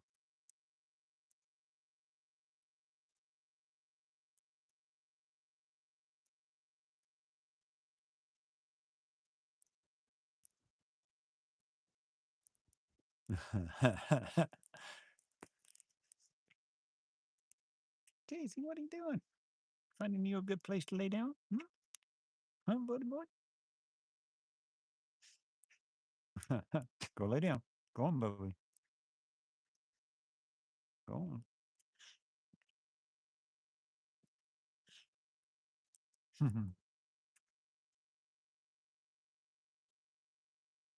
Oh, gonna get noisy again. We got two of them coming in. They're coming in hot. Notice the tail and no lights on. They're going dark. This is a fast flyby. They're screaming.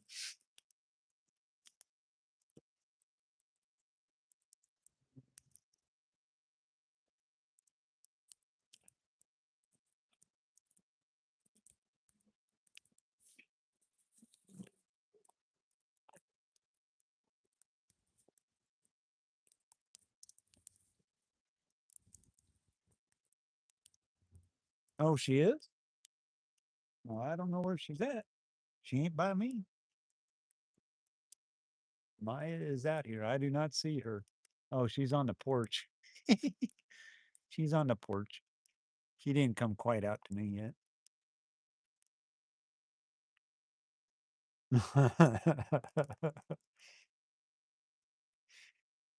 Hey, Patrick. Yeah, we should all. Yeah. What do y'all think about Spirit Airlines and all of that? I mean, is that not the saddest thing you've ever heard of? One of the cheapest airlines out there, and they went bankrupt. I think it's great that they're wanting to try to, crowdfunding. That is what chasing is all about. It's crowdfunding. You get the right people in your chat. Yeah, you can do all kinds of fun things. That's what it's all about.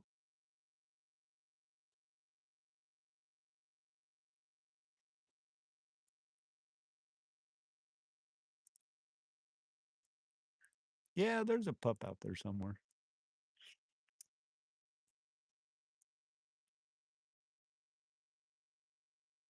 $30 million in pledges. Yeah, they got a long ways to go because that's a multi-billion. That was, I think, a multi-billion-dollar corporation at one time.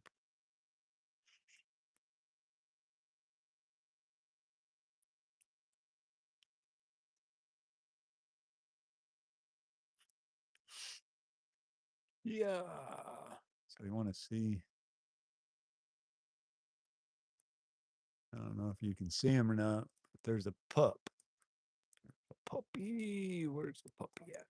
Oh, Holly's over there rooting around. Can't hardly see her. Yeah, they filed for bankruptcy. They landed their last plane 2 days ago, May 1st, something like that. Yeah. Yeah, they're no more.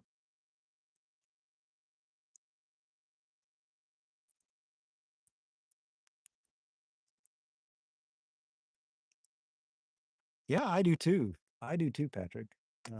I'd like to see it. I'd like to see it happen. Might get a little loud. There's another one flying around. Buzzing there.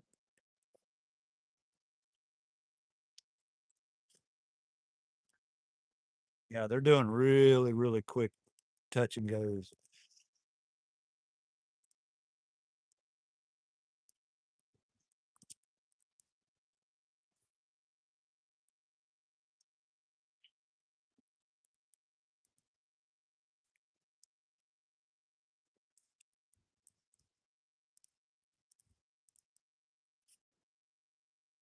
Yeah, anytime. Forecast for snow. Well, that don't surprise me. It is May. I've seen it snow in May. Um, yeah, I mean, if we could plan it, you know, sometime, yeah, come on down. We got stuff going on, and we can afford it. You bet. I'm all for it.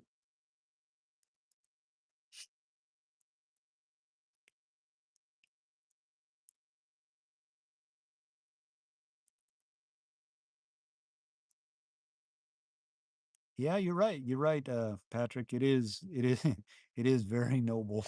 It's a noble cause. Um, you know, it's a thing. Big snow tomorrow, huh? You gonna go chase it tomorrow? You're probably getting ready to pack up and get moved.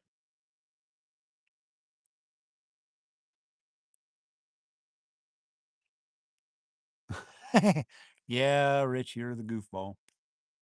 Keep me on my toes. That's good. I don't mind that at all. I don't mind that at all.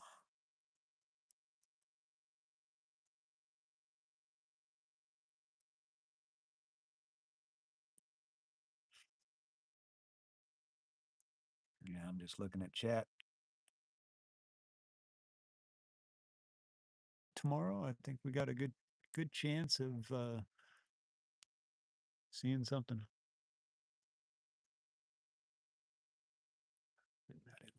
Yeah, that's a good looking fire. It's good fire. Good fire. What? What are you growling at? That's Roper over there. You gonna go bite his tail like you normally do?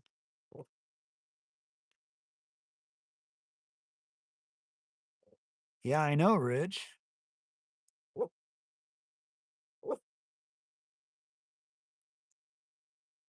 Yeah, we need to get together next time, sometime when you're in town and got a day or two. I got a bar light I need to put on before July, and I'm scared to death to do it myself because I don't want to blow nothing up. Yeah, I've got a 42-inch bar light that I need to get hooked up. I just don't want to screw it up.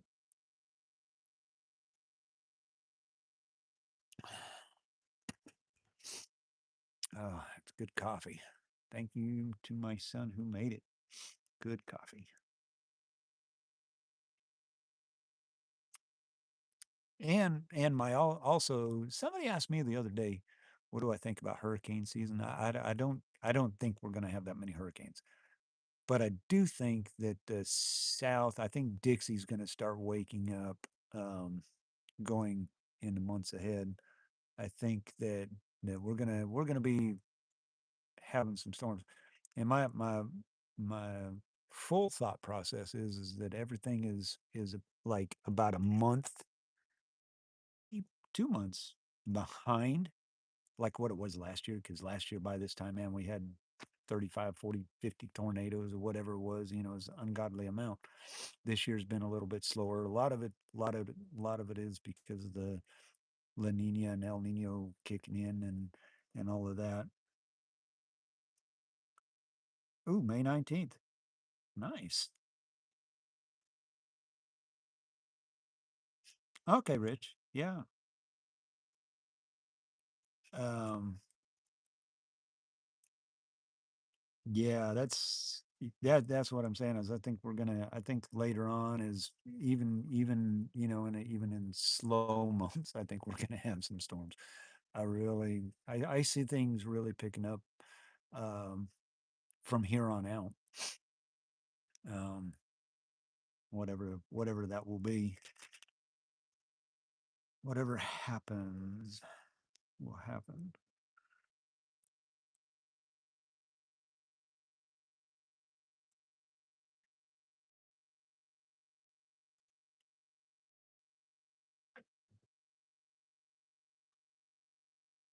Loaded up the Subaru.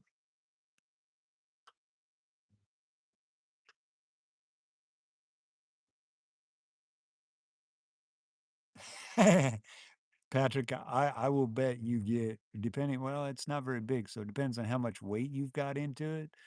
Um, yeah, I don't know what Subies get, 20, 30 miles per gallon, I'm guessing. You're probably going to be in the low 20s. But the good thing is, if you get in a good crosswind, you'll be sound. You won't be blown all over the road. Last time I made that trip from Wyoming, when I moved to Kentucky, I was in a Plymouth Horizon and I was literally blown all over the road. I got into a storm. It was so funny.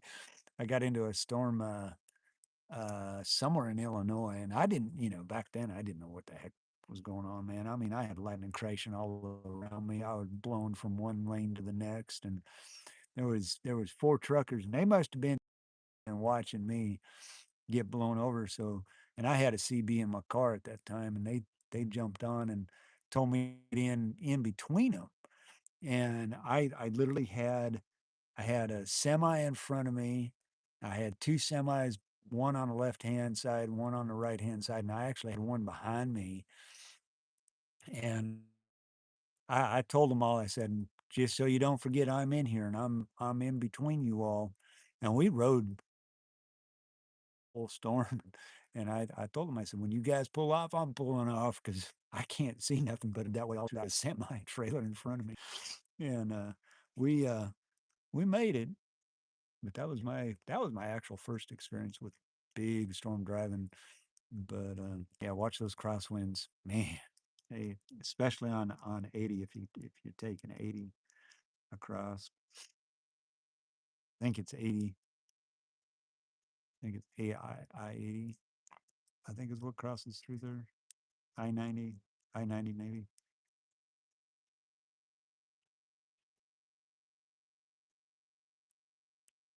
Mm. Yeah, you might be down in the, you might be in the low teens. Oh, you're taking 70? Okay.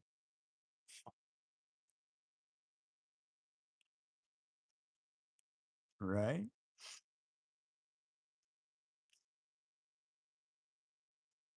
Oh yeah, Horizons, man, they were notorious. Plus, I had a canopy top on it, roof rack thing, and I had all my stuff in it. Man, it was bad.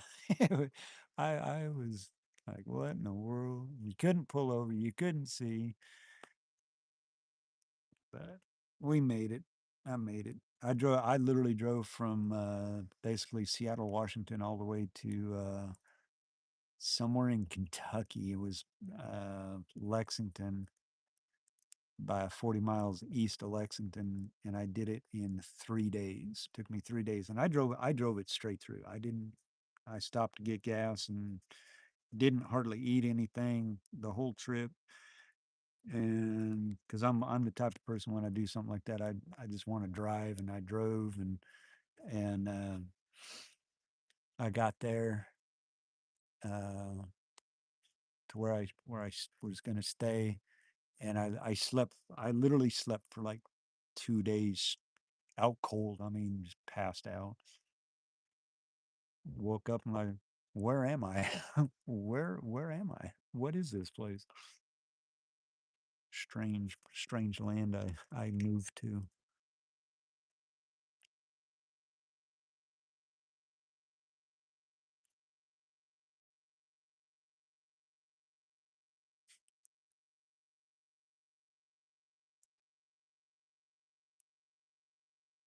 Yeah, you got a point there.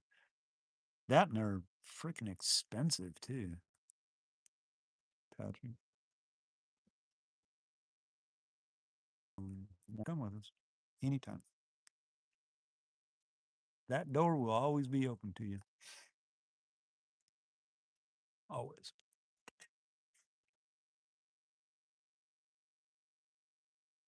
I mean, if you want to chase tomorrow, you better leave right now. Leave now. Let me know. Um, we go. But like I said, I don't know how long. I don't know how long we're going to chase tomorrow. Looking at everything, it's going to be a late night. Um, things are really not going to start get going until probably after 5-ish. I think. I think the window for opportunity is somewhere between like 6 and midnight, 6 to 3 or 4 o'clock in the morning, which I won't be up that late. But I think we're gonna probably target um, down to Hot Springs, and probably work our way maybe east, depending on what's happening. I mean, things are going to change. The models are definitely going to change. I'll look at them in the morning, make that decision in the morning. I'll try to make a post for everybody as to what our actual plans are. Um, like I said, it could be a bird fart day, and it might blow up. Um, it's kind of got to wait and see what happens, but I'll keep everybody informed as far as what's going on. It has been so slow. I'm having to relearn everything as far as getting a stream going and stuff like that for chasing. But I'll have a stream up as soon as I get done tonight. I'll be up getting a thumbnail put together and stuff like that, and you'll see it in the morning. It will be posted by in the morning. I will be streaming off my phone and not my laptop for obvious reasons. Um, just because I don't have Moblin, and right now, uh, it's $10 a month for Bella Box. So if anybody wants to help for a month, I did have it at one time, and when I had it, I didn't realize I needed another carrier, and I didn't have Wi-Fi in my car at that time. So I still got all my credentials. I just need $10 a month. It's hard to come by. Got bills to pay. My bills come first. So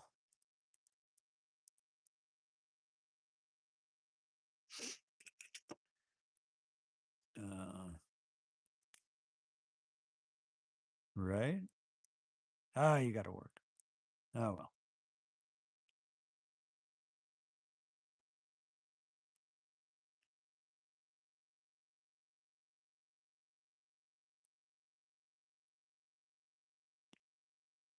Oh wow.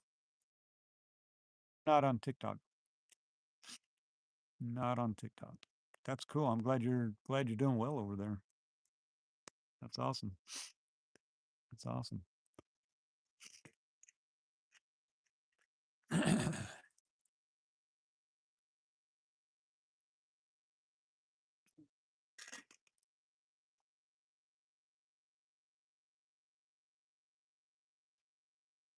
Yeah, yeah, we were talking about that earlier. That's kind of weird. Got to watch out for those jokers too, because you never know what they're doing, what they're up to. We've had people follow us, and it is kind of sketchy because you don't know, you don't know what they're doing. Matter of fact, the night we were up in Jonesboro after being in Diaz, we actually had somebody follow us for quite a while, and I was like, what? What are they doing and why are they following us? And it was just some other chasers, but didn't know them from Adam and that. Yeah, yeah, definitely do not follow me. I will hurt, I will run you into a storm and that. Yep. Yep. Well, hey, Patrick, now that you're going to be in Illinois, you can make it over to the PA Storm Trackers Stormfest, Paris Stormfest over there in July. It's free, and it's a Saturday morning. Should go. They're looking for storm chasers. They've actually had a couple storm chasers, I guess, back out for whatever reason, and they're looking for other storm chasers. So I know a bunch that are from Virginia, Ohio. There's a bunch there, but they've had a couple of them back out. So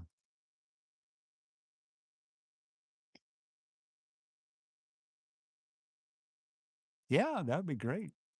Drop in. That'd be great. You could sit and come down sometime and we'll do a fireside chat, you and me.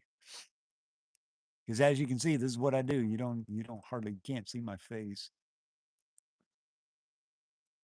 Yeah, Dylan, I think Dylan's gonna be there.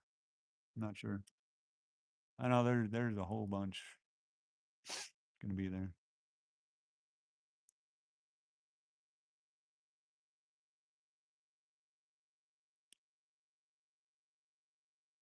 But yeah, good times. Good time.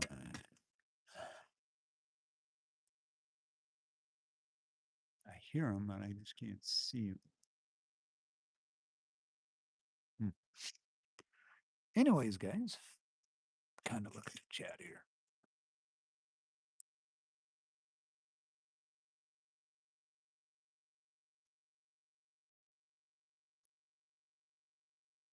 Unless it's a cooking thing. Oh, we might be able to throw in some marshmallows at that time. We might be able to do some. We'd have to do. There's really not. Can't really. I mean, you could cook on these fires, but I don't have the setup to do a full campfire cookout. I mean, you could throw. I mean, seriously, as hot as that fire is, oh, You could roast corn on the cob. I've got some screens. You could do that. Wouldn't bother me one bit.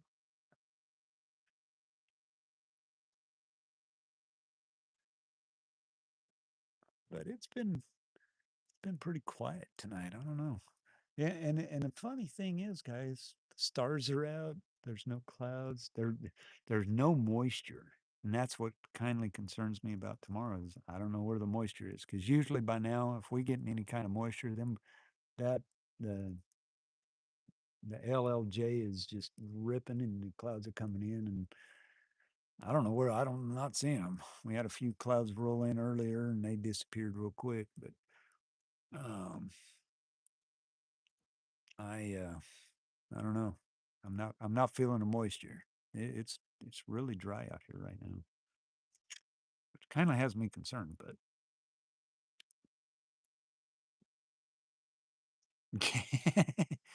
Oh yeah, I've cooked steaks on open fire. Yep. Oh, I've cooked biscuits in a cast iron skillet. Coffee, I mean, yeah, I've got a coffee pot. So make coffee, make some good old cowboy coffee. But yeah,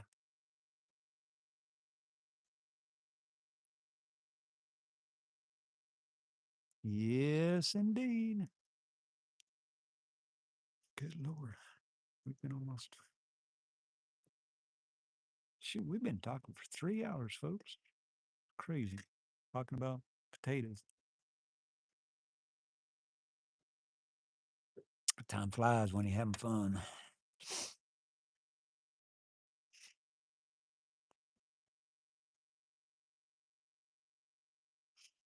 Uh, yeah, Patrick, I missed seeing Mason the other day.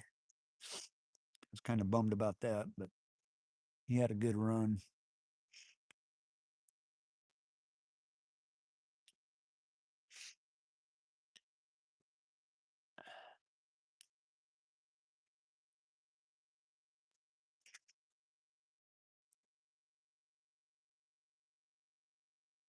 Nice.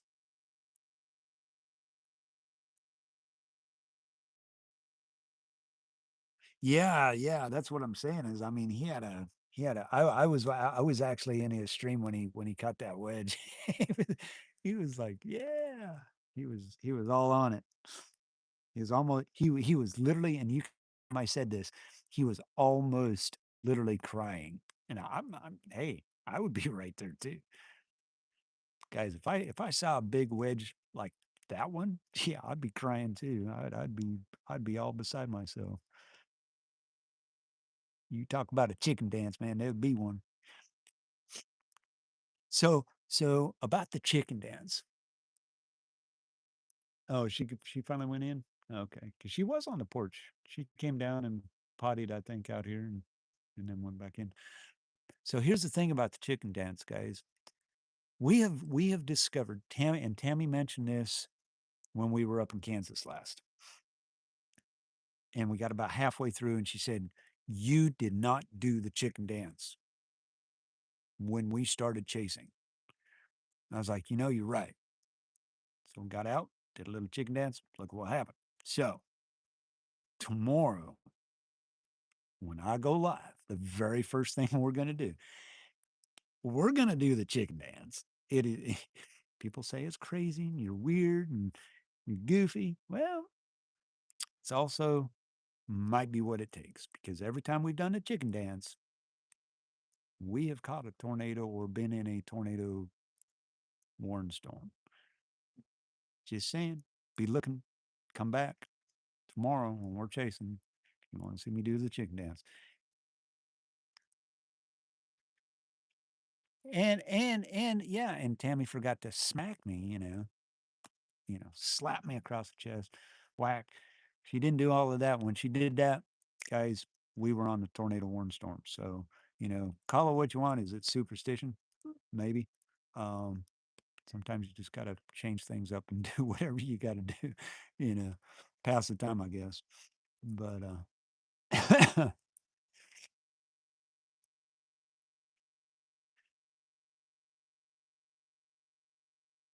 oh, yeah, I mean that's I would too.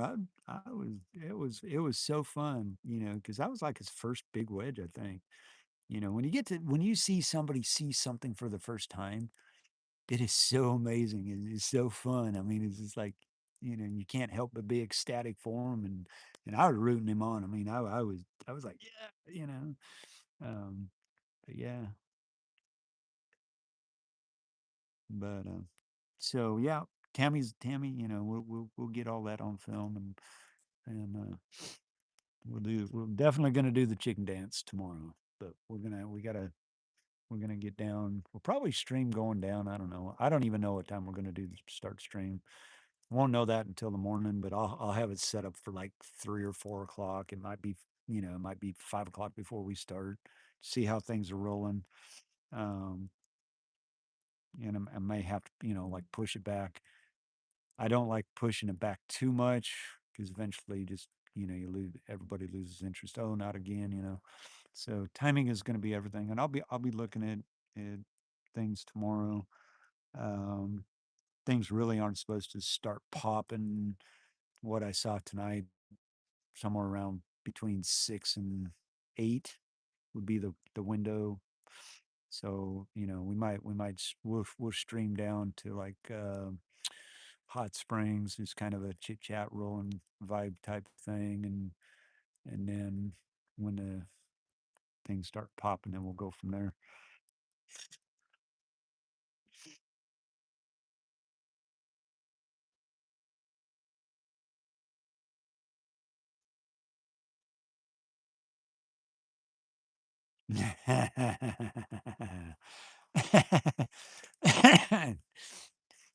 Tammy might do the chicken dance with me. She'll do it in a car. Nobody will ever see her. Tammy's one, she doesn't like her picture taken. She really doesn't like to be on the stream. She doesn't mind her voice being out there, but she's never liked her picture taken, which is fine. Every now and then I got to sneak it in, which, obviously will cause her to hit me. And, it's kind of a stage thing. So be on the lookout for that. When you see her smack me across the chest, I mean, and let me tell you, those are not just easy, like, here, pat, pat. Oh, no, them are full on, you know, take your breath away cracks at me. So, um,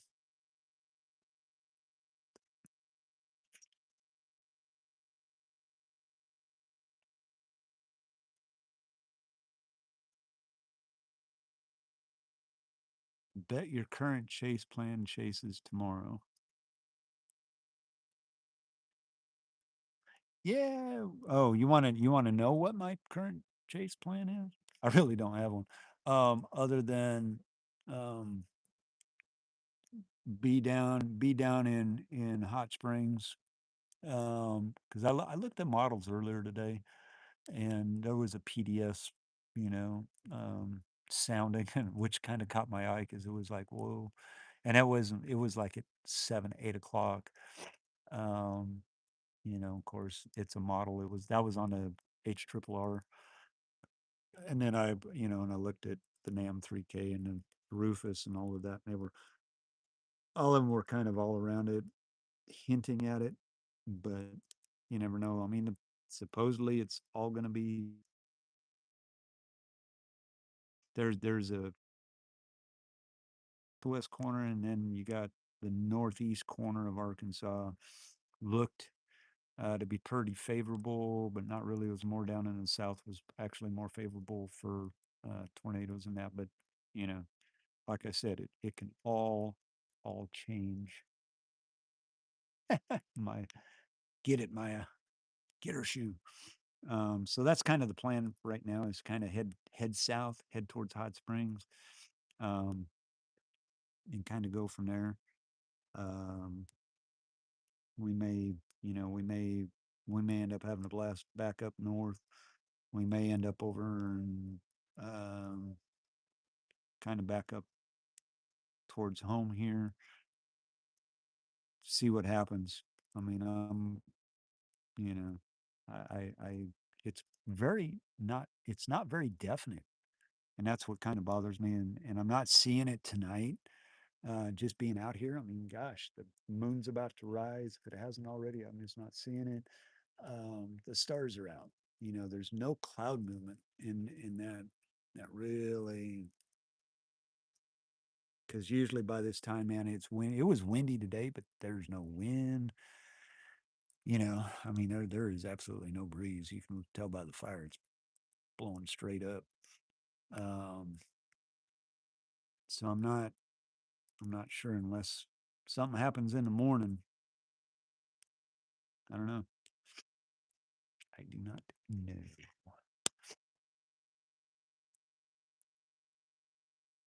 Oh, Maya has piranha teeth. Let me tell you what.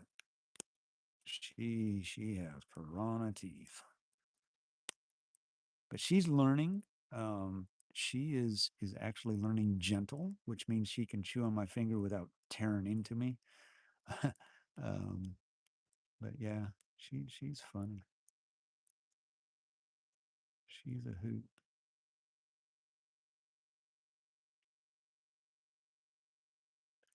Yeah, she chases me. But that's the puppy in her. She's gonna be a beautiful looking dog when she matures. She gets all her gets her real coloring in. Oh man. Oh man. What you doing, Holly? Holly, I got Holly in my lap. She just passed out.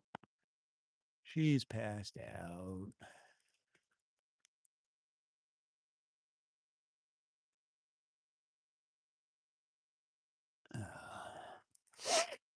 Ugh. So dry and my sinuses are just jacked up.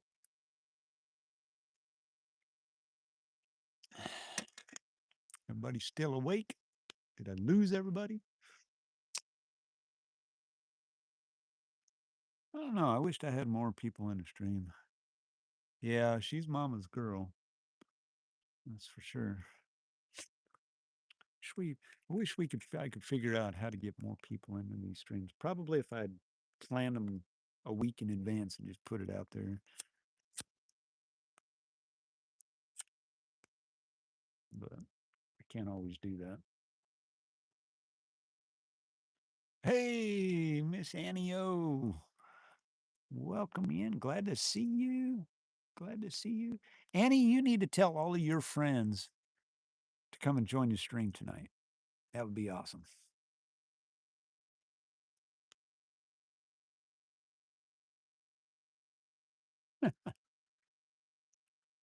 Tell all your friends down in the south. Down the pond.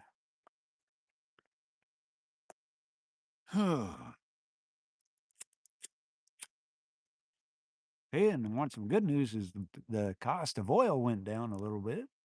So gas prices should be going down here in the next year or so.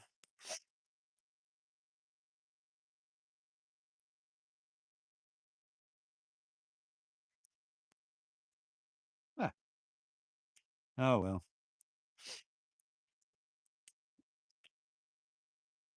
They need to. They need to be on YouTube. They need to be on my channel.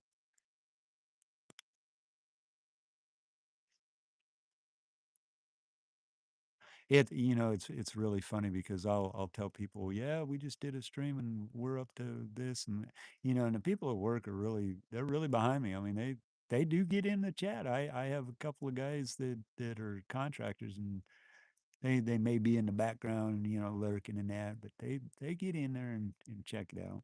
So we're doing pretty good. You know, we're taking it one day at a time. We will be chasing tomorrow, Annie.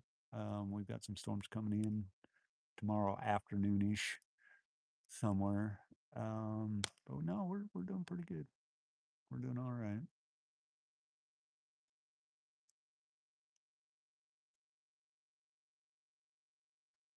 We're doing all right.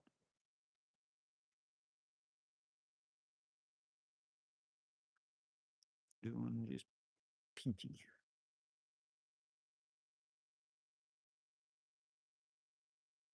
I swear that's a good color. It's not.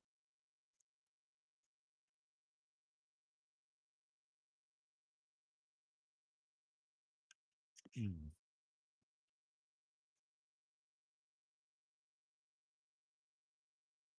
Yeah, there've been a lot like last month was crazy.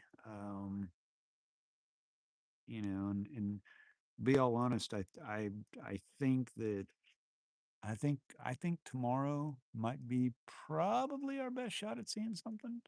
You know, I mean, we got a hatch. We're in a Sig 1 hatch, so it is just what it is. Marcy's doing pretty good. I haven't heard from her She was in chat earlier. I don't know what she's got going on. I know. I think DL's chasing storms out in California, so she might be over there tonight.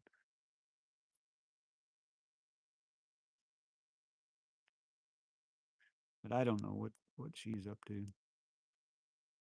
Haven't seen her.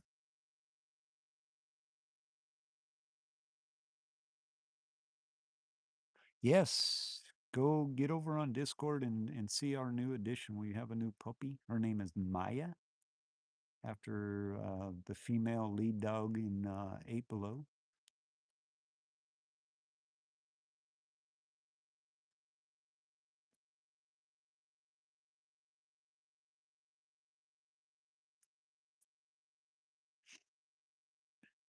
And I think Tammy posted those in the in the fireside chat part of it.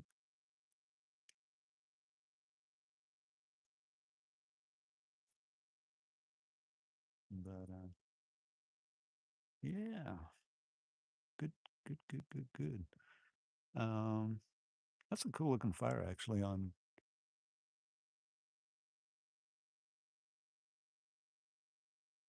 the stream. I like the fire. It's a good fire. Nice warm fire, man. I'm like 6 feet away from it and I can feel the heat. Good times.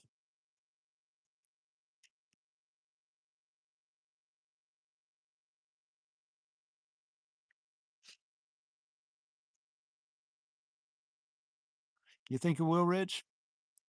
That's kind of that's been, yeah. Um, I that's my fear, is that we may get down there and we may blast, like I said, we may blast north, but we're, you know, we're far and we're close enough that we can get down there, check things out, kind of wait around a little bit, and then if we need to, like I said, if we need to blast north, we can blast north. I I I think it's going to be somewhere between, like, say Hot Springs and northward. Um, and I'm hoping it's on the east side of I-57, because I will not get into those hills down there. We're not going any further past Hot Springs,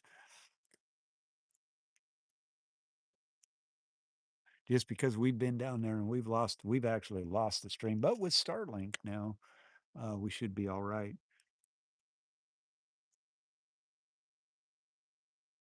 Yeah, north and west. Yeah. Yeah. Well, see, I saw the dry line earlier, and um, I was like, wow, look at that, and you got that top part, which that was kind of what it was today as well. And I was like, wow. So, you're right. It may be to our north and west by a little bit.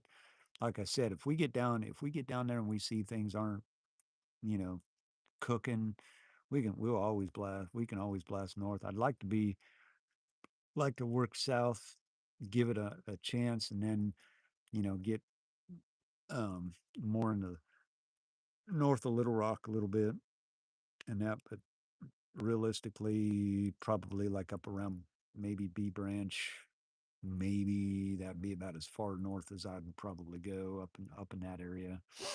Um, it's easy to get out there and know the roads and that. Um, so yeah, I mean, we have all kind, at that point we will have all kinds of options to get wherever we need to. We just, got to play it and see what happens. But with Tammy navigating with me, she'll get me there.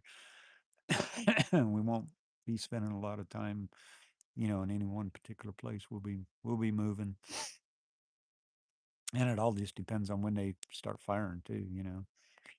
Um, what happens. So, but the thing is, we'll be on Starlink, and if Starlink goes out, then I'll be on Wi-Fi, and that can be a disaster up in that area as well. So,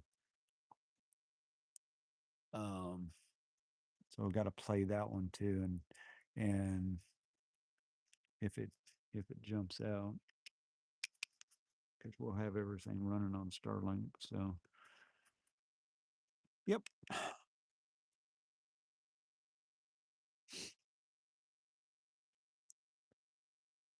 But yeah, I saw everything to the west, and I don't know if it's changed yet or not. I haven't, like I said, I haven't looked at the model since this afternoon, and it seemed like there was a big gap between the southwest, and the northeast. Things were firing up north, but when I looked at it, it seemed like there was nothing really going on up there, um, like up around like the Jonesboro area.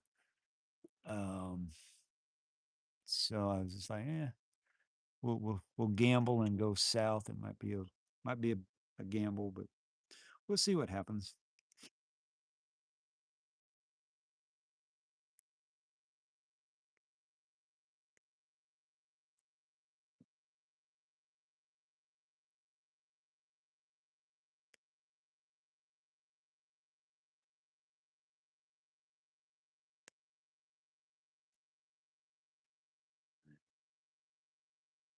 Let's see. I'm just looking at some stuff.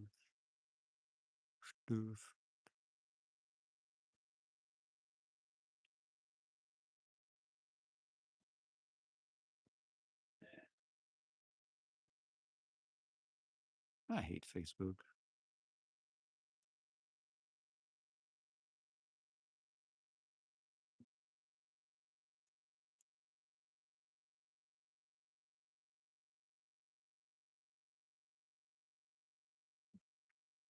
That was 6 hours ago. I haven't even looked at radar. There might be storms going on. Let's see what's going on. Let's see what's going on. Anything going on?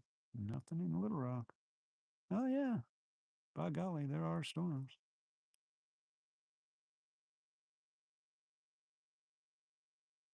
There are actually storms in and around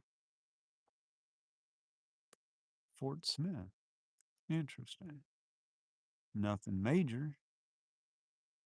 By the way, I'm looking at radar scope, just so you know. Oh, one just went severe one. Yeah. Bunch of stuff up north.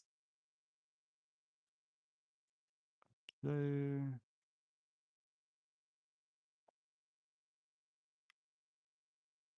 Yeah. To be expected. Really thin line. Holy moly. It's crazy. A really thin line of storms. Just tells me there's no moisture up there. Quit it.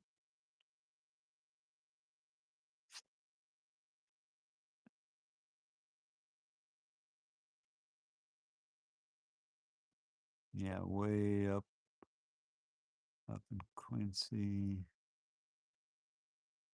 St. Louis, north of St. Louis, actually. Big line. Illinois is getting pummeled.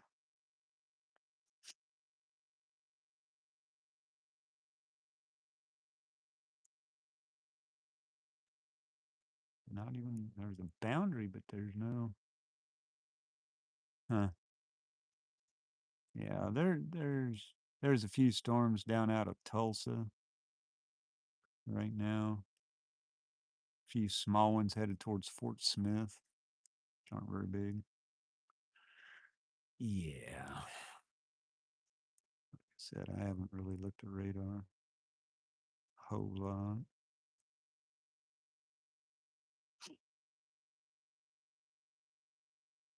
So yeah, tomorrow's tornado is anywhere from Hot Springs, Russellville, Conway, Little Rock, Searcy, Batesville, up into Jonesboro, Forest City. So it's actually, it's a very small area. Unfortunately, that's the worst place to chase, is over in that area. But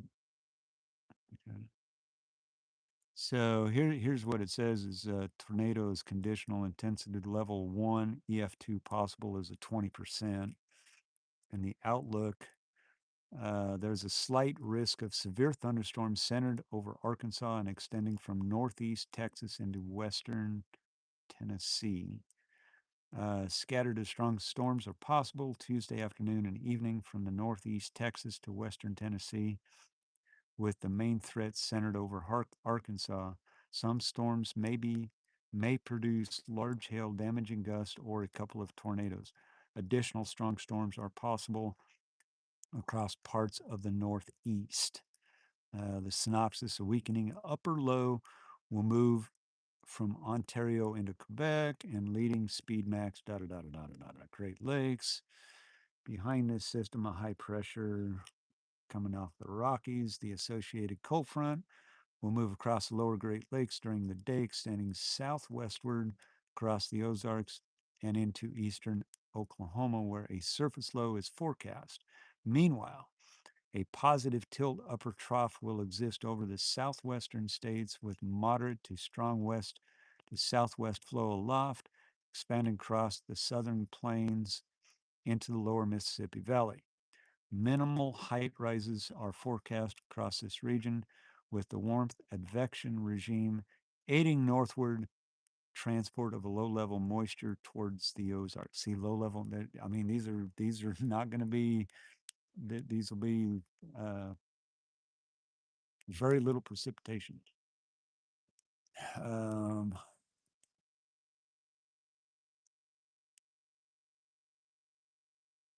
and then it goes on and says northeast Texas into western Tennessee, a low pressure trough is forecast to develop generally from northern Texas into eastern Oklahoma and western Arkansas during the afternoon, with the main synoptic boundary slowing over northern Arkansas. Models indicate early day storms are likely over southeast Missouri, northeast Arkansas, into western Kentucky and Tennessee, dissipating by midday. This activity may reinforce the effective frontal position into Arkansas, where air mass recovery will occur.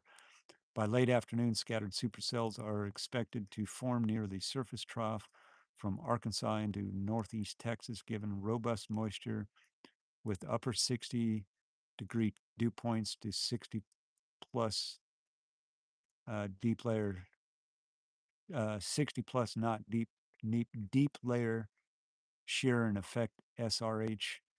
The humidity maximized over Arkansas. Tornadoes will be possible. The combination of a capping inversion over much of the area, force cells timed with peak heating, and a potential downstream outflow enhanced zone of SRH, a strong tornado is conditionally possible. So there you have it. It's a very conditional outlook in my view.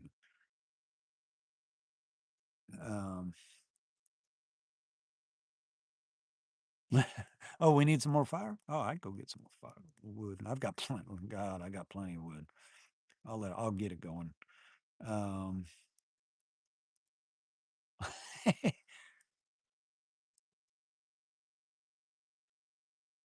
Alrighty. Let me go get some firewood. I will be right back. It is getting kind of chilly. Okay, little girl. Oh, I know.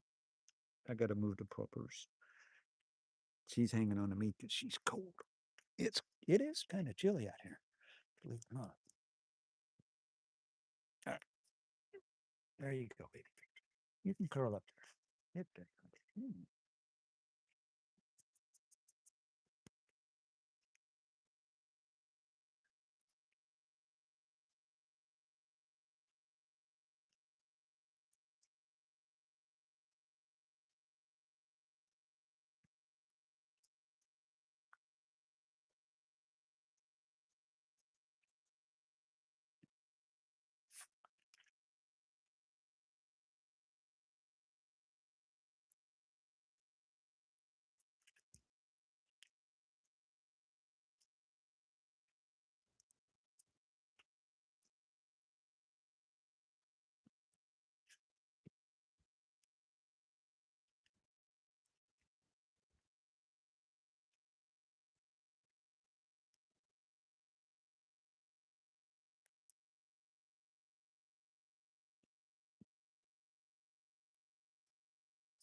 I don't throw the big logs on. All right, girl. Come here. Come here. Oh, yeah. Oh, yeah. Oh, yeah. Hi. What?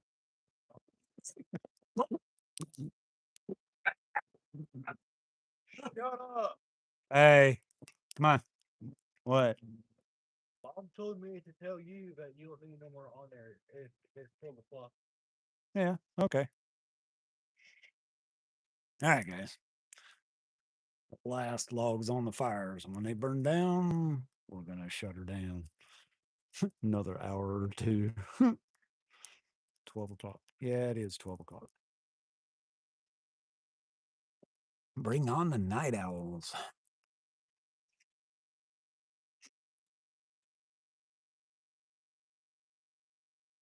Yeah, the ants. I was looking for the ants. The ants are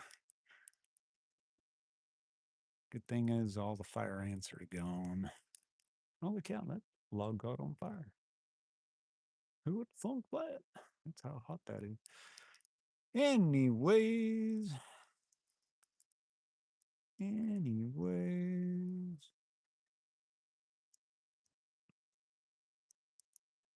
Ah, mosquito, get out of here.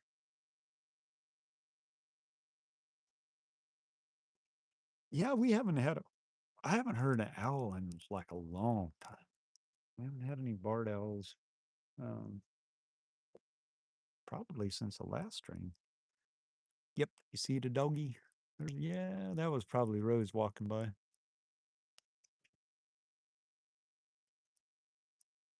Yeah. All right, guys. So that was the last chunks of wood I'm going to put on there. It is midnight, which is fine. I'm out here watching it.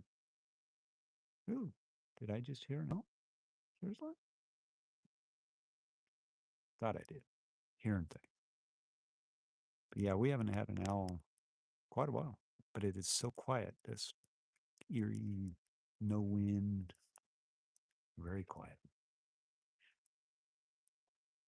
Oh yeah, whatever. Yeah. My son being a smart aleck. Way to go, Ryan. Of course, if that would have been me, I would have went, hooty hoo, hooty hoo.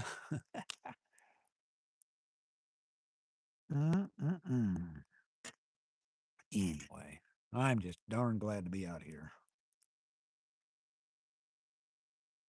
That was the first mosquito I've had all night. Tried to buzz my ear.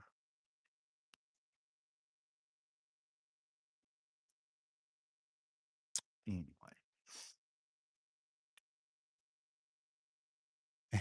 Yeah, we're the only ones here. We're the only ones up. We are it.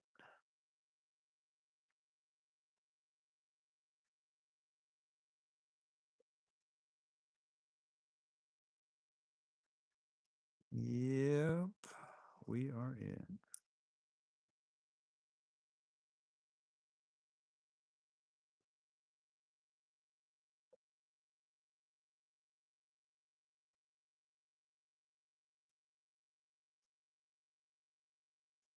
We are it.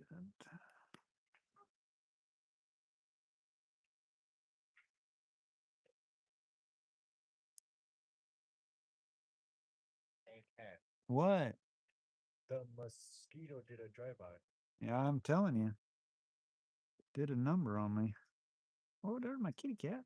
Hi, kitters. Hi, stormers. Yeah. Yeah. Yep. Very calm, cool night. It is very cool out here. It's like what is our temperatures? Hang on, I'll tell you. I can tell you. It is 70 degrees with a southerly 3-mile-an-hour wind. So they are saying, according to the National Weather Service in my app that I have, that I use because it comes straight from the National Weather Service, we have a 30% chance of showers and thunderstorms after 1 a.m. Mostly cloudy with a low around 62. So, guys, if I feel a raindrop coming, we're going inside and the stream will be over. Tomorrow, high of 78. Chance of showers and thunderstorms cloudy. You know, they're only saying like a 40 to 60% chance. They're not saying nothing during the day. Yeah, I know you want to take a bath right in my lap. Do I look like your bathtub? Don't think so. This is their forecast basically for tomorrow. High near 78, southwest wind 10 to 15 with gusting to 25, chance of precipitation 60%. New rainfall amounts less than a tenth of an inch possible. Maybe. And then tomorrow night, showers and thunderstorms likely, mostly cloudy, low around 55 with temperatures rising around 61 overnight, west wind around 10 with gusting to 20, chance of precipitation 70%, new rainfall amounts between 3/4 to an inch possible. Then on Wednesday, actually, showers and thunderstorms likely, cloudy when a high near 63. Wednesday night, chance of showers and thunderstorms before 1 a.m. Unfortunately, I have to work late tomorrow, and I don't get off until 11. Thus, we're chasing tomorrow. So, yeah. Yeah.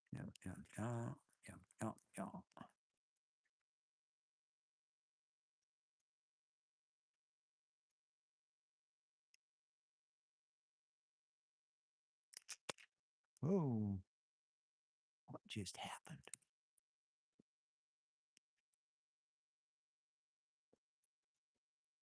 Wow, yeah, you guys there is some rain, but I just don't see it hitting us.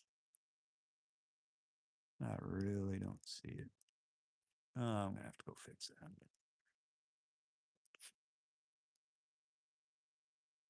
Fort Smith, it looks like Fort Smith has got a little bubbler cell just to the west of Fort Smith, but really I'm not seeing it. Because if it's 12 o'clock now, we got about an hour. But like I said, stranger things have happened. Stranger things have happened.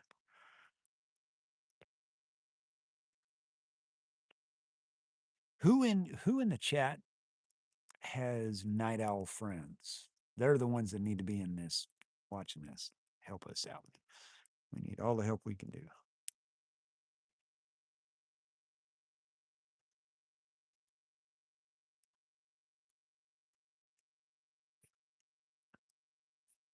You got all these darn little burrs in you, babe. I don't know if you can hear. I got Stormy in my lap, and he is just purring up a storm. Yeah, you need to clean all them up. So if you're watching this stream, guys, this is Fireside Chat, and we need more chatters. We need more people chatting, talking about whatever. Talk about whatever you guys want to. Talk about. You can throw something out there. We'll go on it. Let's go on a rabbit down a rabbit hole. Anybody got any good rabbit holes? Something been bothering them, or they've seen something that they want to talk about? That's what this is all about. Bring it to the table. We'll all talk about it. It's not just about weather. Mostly, but not always. Late night chasing.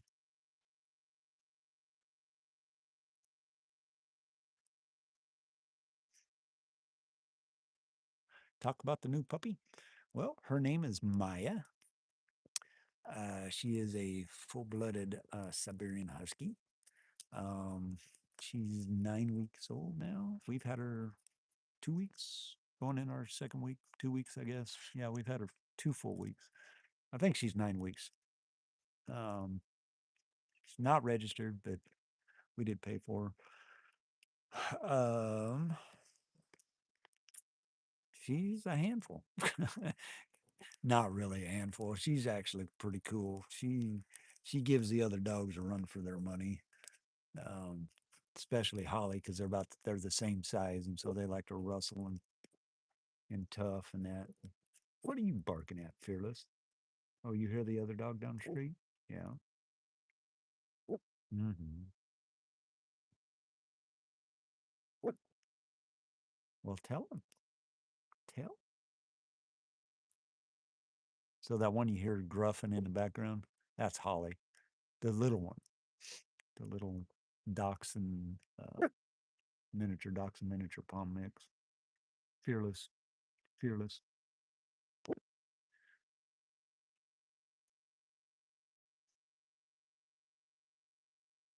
But Maya's she's a smart dog. I mean, she doesn't really know her name yet, but that'll come. Um, she knows, like, if she wants something, oh, she will bark at you. She will howl at you, and to get your attention. If she wants, like, up in your lap or something like that, oh yeah, she's a howler. She'll sit there and put her in a kennel like want to leave, and she'll start howling. But yeah, and she is Tammy's Mother's Day present from the boys and myself. She brought her into work when she got her, and she goes, tried to hide her from me a little bit. And I was like, okay, what's going on? Can we get her? And she had already paid for. I was like, well, I don't know. And I said, sure. And she goes, good, we've already paid for her. All righty. What's for dinner, Miss Annie?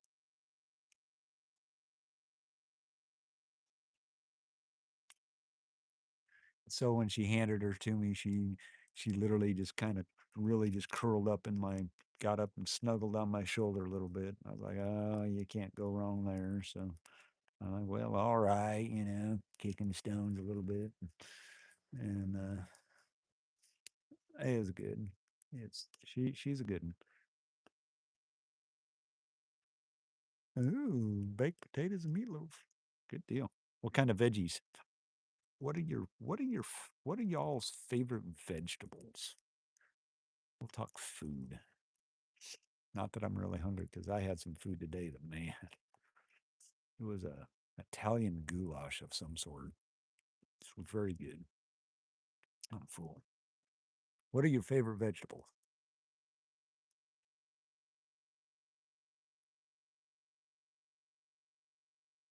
My favorite vegetables, which I don't eat a lot of vegetables, but if I had to choose a favorite, probably would be steamed baby carrots with butter. Because they're sweet. Those are probably my favorite. Green beans, if they're done correctly. I don't like French cutting. I like whole green beans. Fresh green beans are awesome. Um,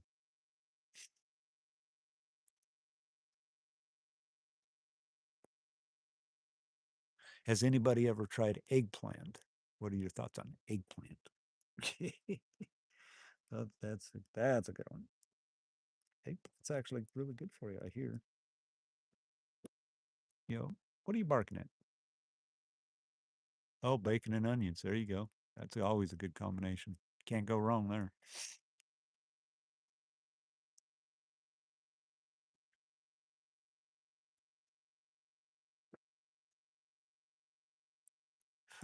Yeah, eggplant's not a favorite for very many folks. Um, yeah, no, that sounds good. Broccoli, yeah, I like broccoli. Steamed broccoli, always a good one. Can't go wrong with broccoli. How about cauliflower? You like cauliflower? Not a big cauliflower. What? What? Well, get up here. Come on, get back up here.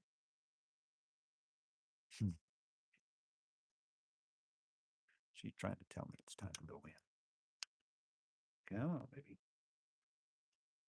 Come on, little girl. There you go. Get curled up. You got to go.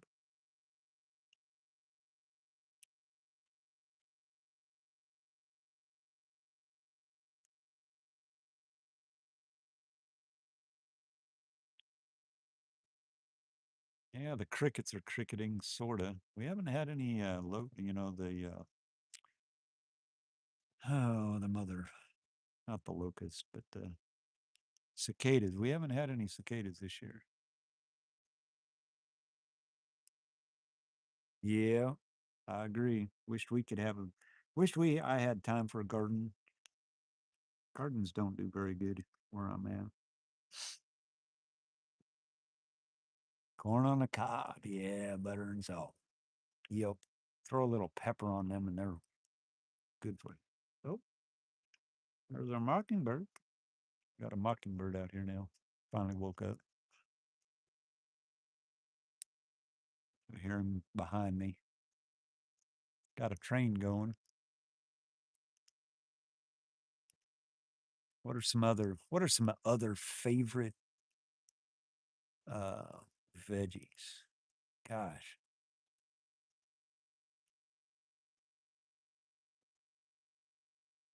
Potatoes and gravy.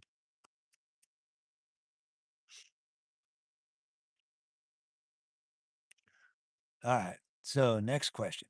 What is the absolute worst vegetable, your least favorite vegetable? What would it be? What would it be?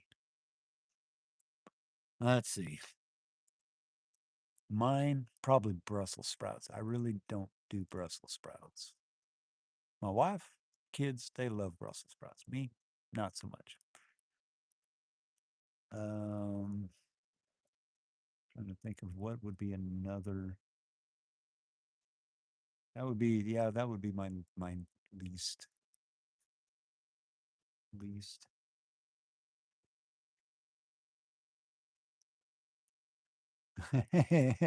Steaks or vegetables.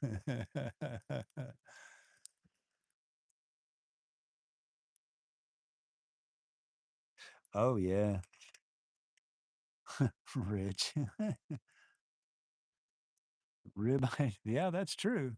That's true. You do have a point there.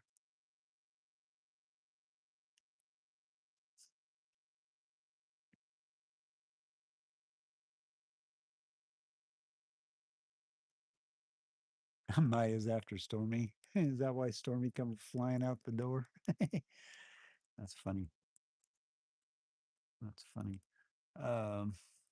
Yeah, Brussels sprouts just don't do me any justice.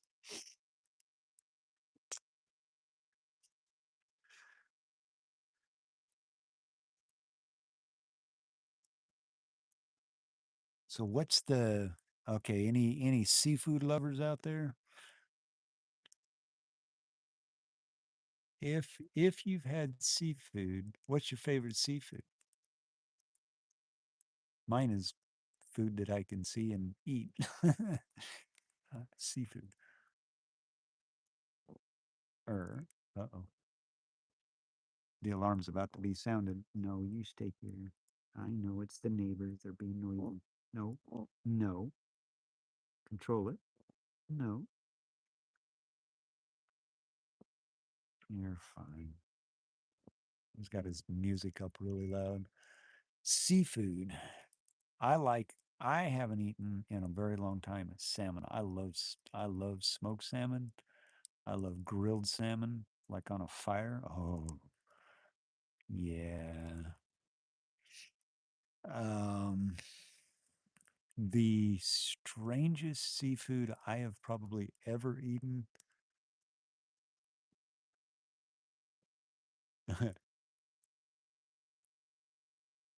Scallops, crab, lobster. Yep, salmon. The absolute. Oh, the moon's rising. Squirrel. the absolute strangest seafood that I personally have ever eaten probably was skate.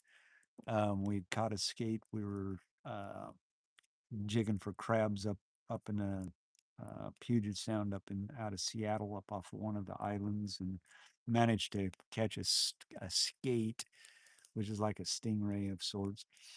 And we hauled it in, and we got it off. And I mean, that thing was a monster. It took like an hour and a half to reel it in, and we got it in, and we carved it out. And of course, you gotta soak it in.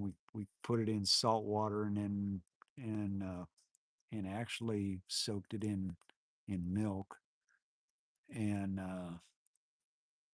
we put it on. We slabbed it out and put it on the fire, and it was different, you know. Um, and calamari. Oh, I can't do calamari. I've done calamari. No, nope, nope, nope. That is absolutely kind of the weirdest thing. Sea cucumber is actually a very weird, got a weird taste to it. Um, yeah. when you're when you live in the Pacific Northwest and you go out see deep sea fish, you come up with all kinds of weird, crazy things. Um, Eating a lot of crab. I do like crab sometimes if it's actually done correctly. But the best way to have crab is if it's fresh. You buy it out of the store, it's not. I mean, it's not fresh. And that I like crab. If I'm gonna eat crab, I like it fresh, right out of the water. Boil it, clean it out. Yeah, octopus. Yeah, I can do. I've had octopus. Yeah, it's yeah, it's not good. Um,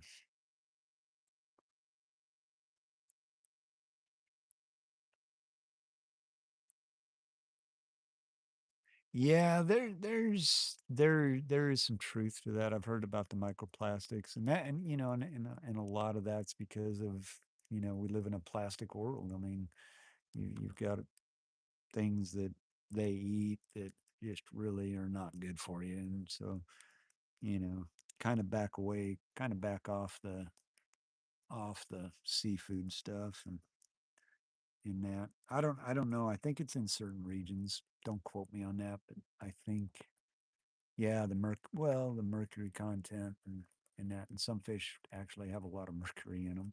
I know that if you go and you do like say you go out and you go crabbing, um there's actually they how you clean them takes out all of that nastiness, and that's why you soak them. You actually put them back into salt water and you boil them in salt water for that reason, and it actually dilutes it all out, and that, and actually crab have a lot of mercury content in them. um that I do know. Certain crabs have that, and that's why like Dungeness, the Dungeness crab are so good because they are in the colder waters, up in Alaska and stuff like that. Shh, hush. Yeah, yeah, that's your neighbor. Be quiet. You can gruff all you want and you can bark, but you're not going to be noisy. No, no. Um,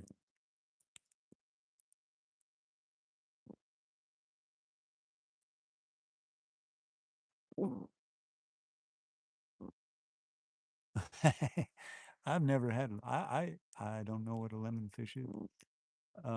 Sounds interesting. I bet they're kind of cool looking. Um,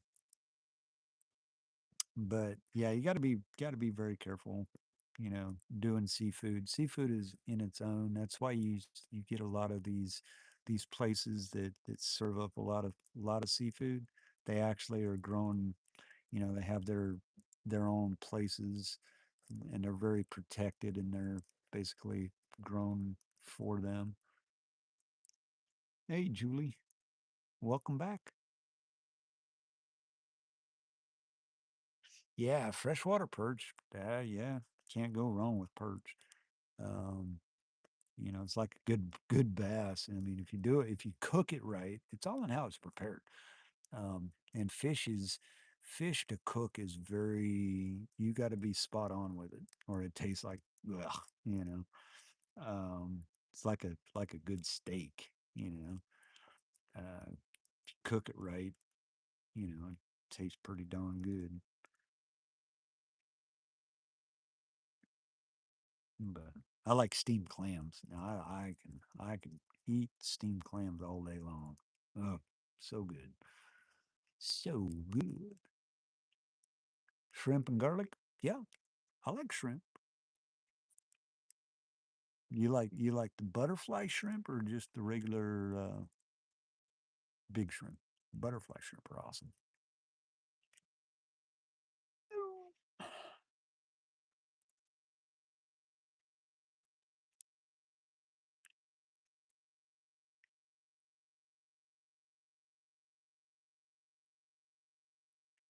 Huh.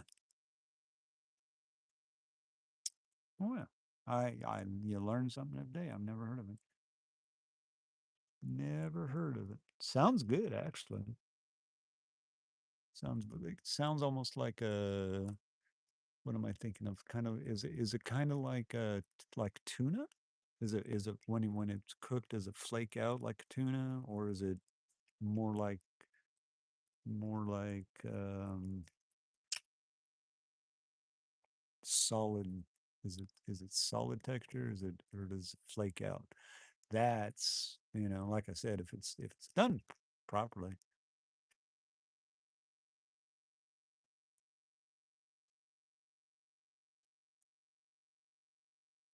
Yeah, yeah, yeah. Only seafood we get if we go to a restaurant. That's for sure. Oh man, is it still a full moon? God, it is. And I'm seeing cloud cover. Weird. Means there's no clouds around us. Crazy.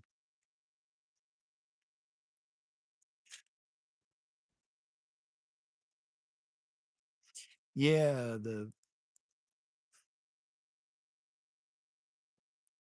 yeah, it does. It sounds like a whitefish. There was something I was thinking of.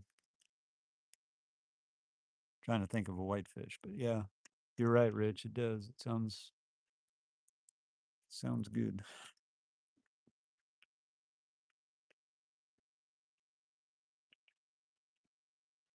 Never heard of it.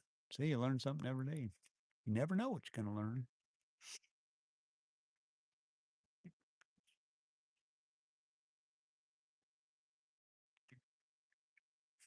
Roper, such a dog.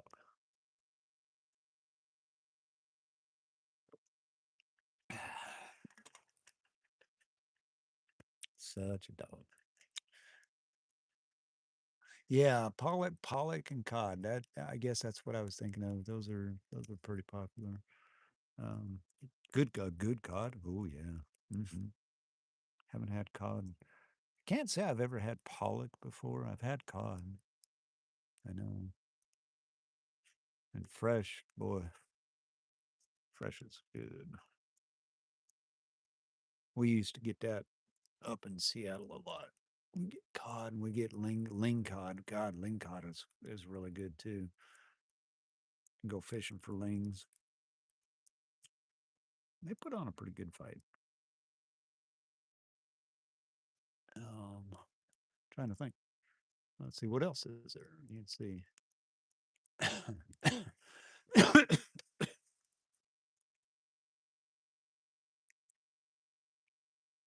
I think it's amazing if you really stop and think about it, that you have a very wide variety of land-based food that you can eat, and then you have a very wide variety of seafood that you can eat, and but very rarely do you ever see the two mixed. You ever notice that? It's either seafood or it's steak, unless you get the surf and turf, which is, cod and a hamburger or something like that. You know what I mean? Um, but you either have seafood and whatever's with seafood, or you have whatever's land based, steak and ham and all of that, or whatever. It's kind of wild. And oysters. Anybody like oysters? Oh, I love oysters. Oh yeah, baked. Oh, oysters. Yes, indeedy. Those are good. Oysters on a half shell. Yeah, very good. Very, very good. I do like oysters.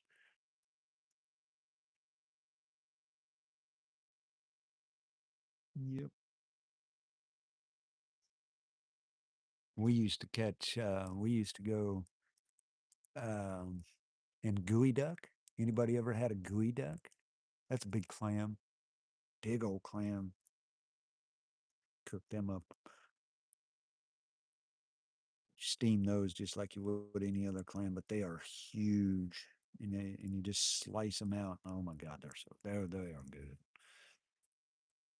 Clam chowders, yep. Oyster stews, yep, yep.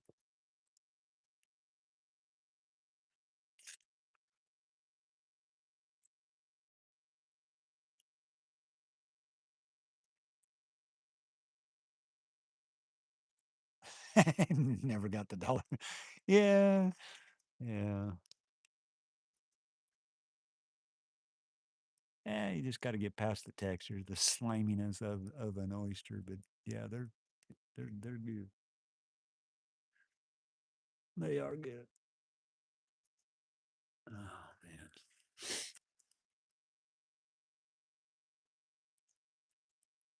it's funny how we've been duped into things like that, ain't it? Crazy, crazy, crazy, crazy.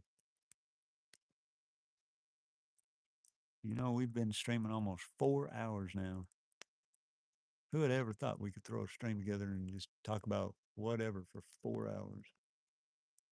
Um, Gooey duck is a very large. Basically, it's a large clam, and they're very fast. They you find them on the beach, buried in the sand, and you go out and you get your shovel, and you find the water spout hole, and they can be, shoot, 2 3 foot into the sand, and you got to dig real fast because they burrow like none other, and especially if the beach is really moist, man, they can, you there's been some that you just never find, and they're just a large clam basically, but they have a really big a foot on them that when you pull them up, I mean, the shells on them can be 6 8 9 10 inches in length. They're usually a brownish kind of color. Um, but when you dig them, when you grab them, you got to grab their feet before they can suck it all back up and shut it down. And yeah, they're a lot of fun. Um, but they're just a big clam. Um, you can look them up. They're they're called the gooey duck. It's GOEY duck, and they're pretty good eating. But you gotta steam them or boil them, like you would any other clam. They're usually steamed. And now,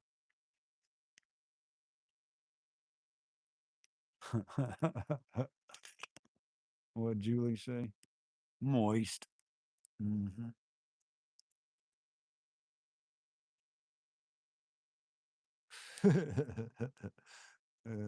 I need to copyright that. It's moisty. I really need to do that.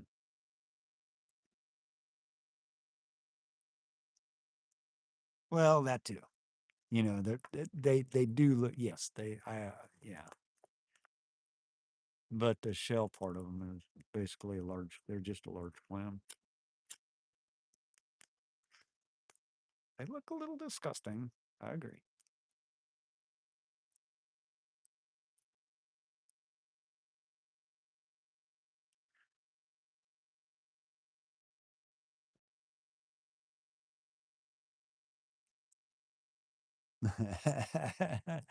Yeah, you're right. They are very different. This is true. Um, let's see, what else? What else? What else is there? Gosh, when I lived up there in my younger years, we used to just go salmon fishing out in the ocean, deep sea fishing. We'd catch lingcod. We'd catch oh, you could only catch like lingcod and salmon, and there was something a rock like a rock perch. Um, God, I can't remember. We usually called them like a ratfish, which were like spiny, bristly looking thing, scare the daylights out of you. Um, not worth eating. Um, mostly it was lingcod and salmon. Tuna was never in the picture. I'm trying to think of what else.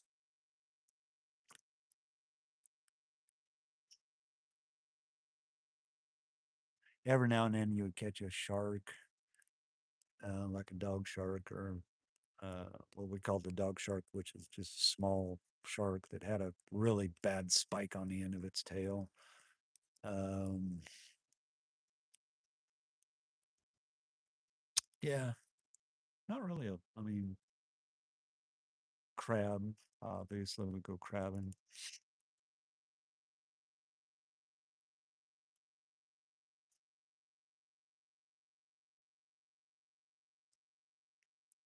But I think the funnest deep sea fishing I ever did was salmon fishing because you get into the big king salmon. You're talking 25, 30 pound, 40, 50 pound salmon. Yeah.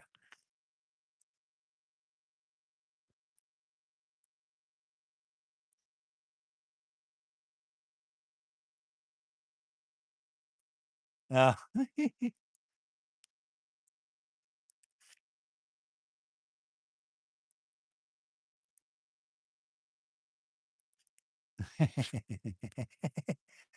oh yeah, Sparky Spicy. Yeah. So I'm waiting for the rain. They said it was going to rain by 1 o'clock. I'm holding out. I'm holding out. We got like 30 minutes to 1 o'clock in the morning, and there's not a cloud one in the sky right now. It's not even windy.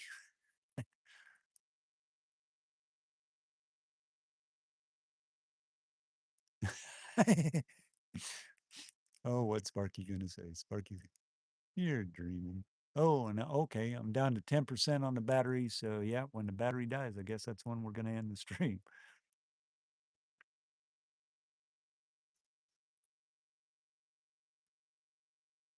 So we've got approximately at least another 30, 45 minutes, give or take. Not doing too bad.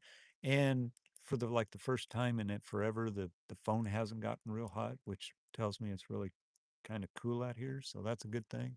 It's been a good stream overall. Nah, you can do that tomorrow so we can see some tornadoes tomorrow.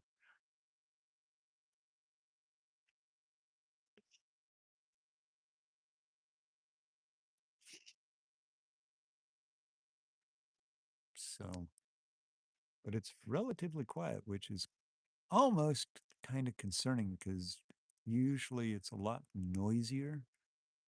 So it tells me that something's up, atmospheric wise. Pay attention to that. And I noticed it was really, really windy today, um, which didn't produce. I figured we'd have clouds. Usually we have clouds rolling in, and there's like nothing rolling up coming out of the south. So this thing might have to take off tomorrow. And anything that's going to rain is going to come out of the north. So I'm really not seeing it until tomorrow afternoon. We'll start seeing the clouds rolling. When the clouds come in out of the south, the moisture's coming up out of the Gulf. And usually that's screaming pretty good. All righty, Tammy. Thanks for popping in. Thanks for being here.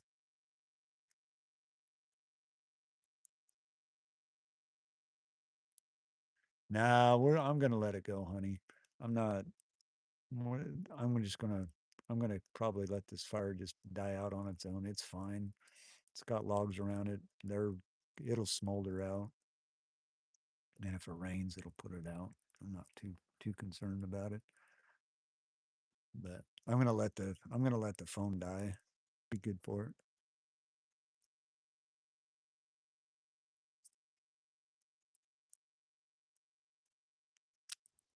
Yeah, that totally missed. We're fine. I got 10% on the phone. I'm not too concerned. I might have about 30 minutes anyways. Let her burn down. I knew it was probably getting close because it was almost at 100% when I brought it out. So get about 4 or 5 hours out of it. We're good.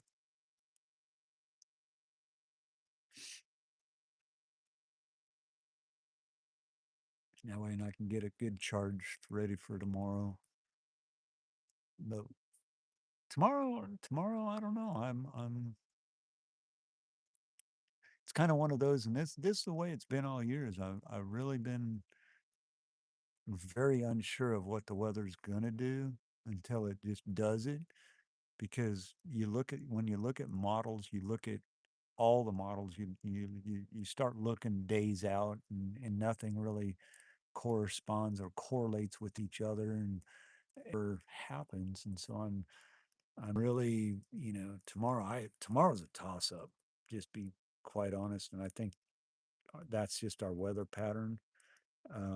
Even though the models are pointing towards tornadoes or a few tornadoes here and there, you know, it really does matter. There's a lot that goes into what makes a tornado happen, and if it's missing one ingredient, it's just going to be a hailer. If we get a lot of hail tomorrow, I can tell you that our tornado threat is going to go down by quite a bit, and they are calling for large hail. Um, Possibly, anywhere from an inch to 2 inch hail. If we get a lot of hailers, then our tornado threat is going to be gone. It'll just be a hail threat and severe wind and that. I mean, there are going to be probably a few tornado warnings somewhere, but it won't be for tornadoes. And if they do, they're going to be briefed down and out. They're not going to be long trackers. This isn't, going to be that kind of a setup. And if they do long track, I'd be very surprised. That could be the big one. You never know. You never know. Um, I would be very hard pressed if we had a large, EF2, even though they're calling for it. They're saying they're possible. EF2. We'll see. We'll see what tomorrow brings. Um, I don't know. All I know is my gut's telling leaning towards the south. We may start south and probably head north, get up into central Arkansas a little more as the day, as the evening progresses. I don't think it's not supposed to go linear until later in the night, um, and the models really, the Rufus or the RUFSA or whatever they call that really didn't show a whole lot, and that's usually the one that's been spot on. That HRRR showing tornadoes in the afternoon and evening. The NAM 3K showing tornadoes in the afternoon and evening. So it's, what do you go by? What are you looking at? Which one do you go with? None of them. None of them.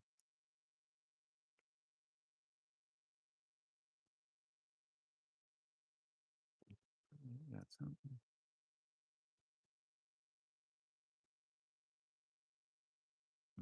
Little scar.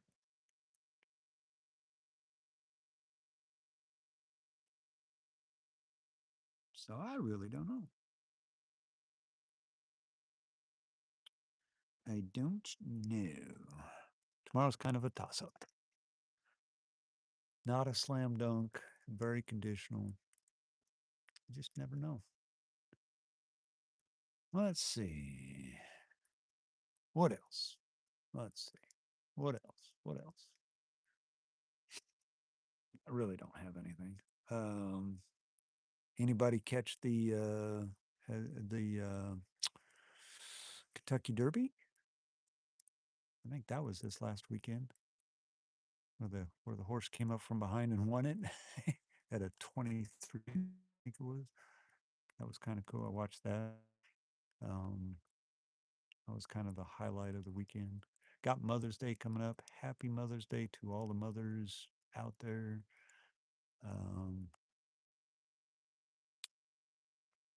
Y'all deserve it.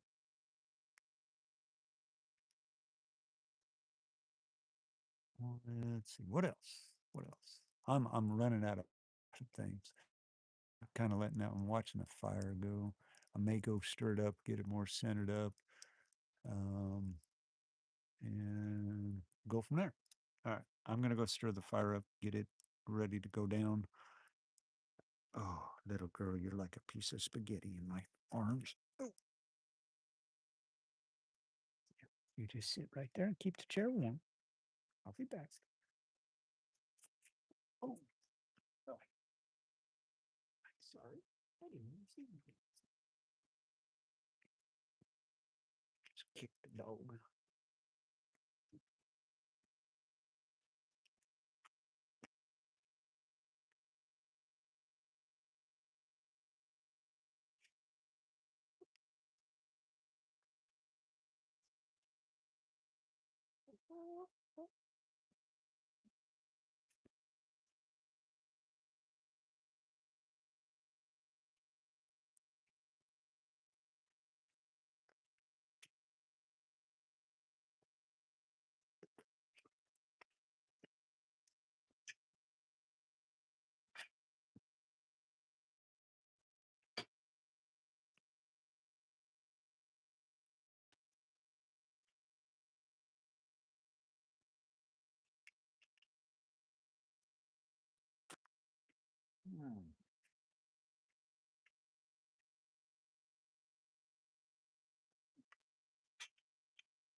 That's a hot fire.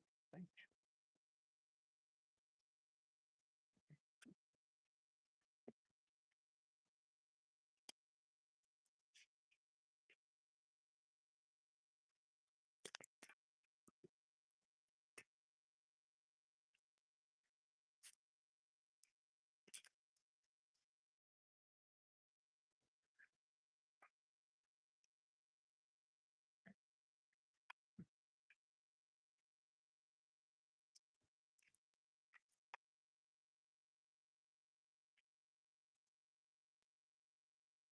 Yeah.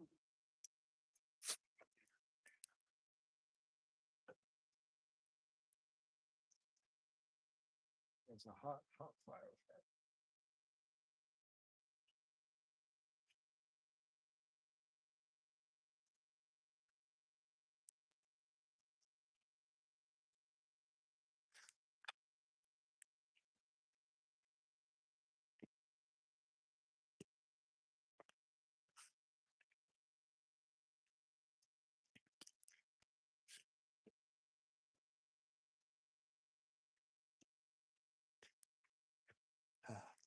Toasty.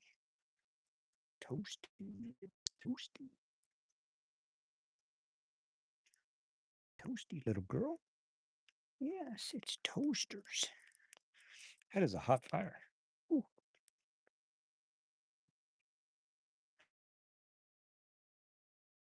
So yeah, it looks big. It looks great. But it'll burn down, and as it cools down out here, it'll smolder out.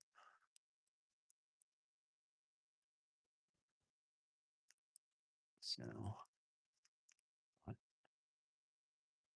what happened? Why did we do? Have no idea why that just skitzed. No clue. Anyways, so we still got us a good fire. I'm waiting on the rain. Waiting on the rain. So that. Where, oh, where is the rain tonight? There ain't no rain.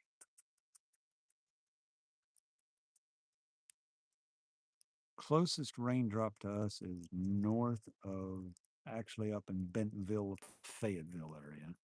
That is the closest rain drop to us. There's nothing to our south. Nothing there. What? What just moved? Okay. Okay. Got me a little worried there.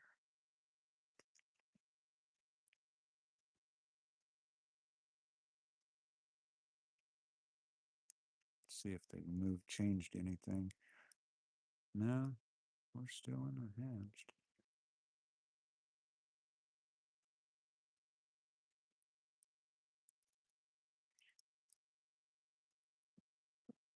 Shush.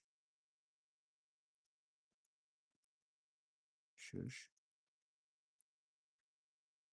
Yeah, so there's only a 20% chance of an EF2 plus tornado tomorrow. 20%. Yeah, not very big.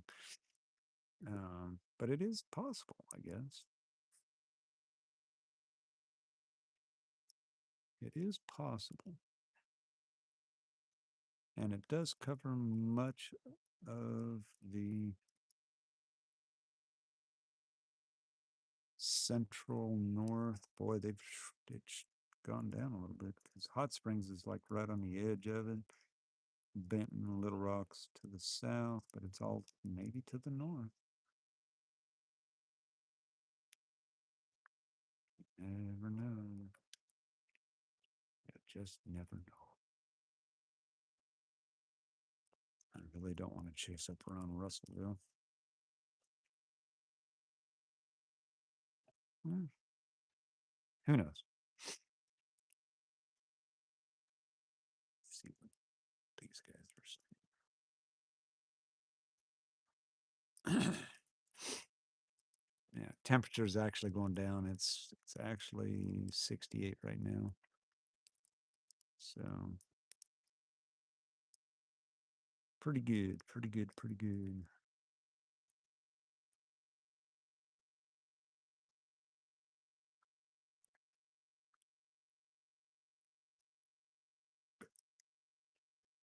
Oh, I gotta go to the bathroom. What? No.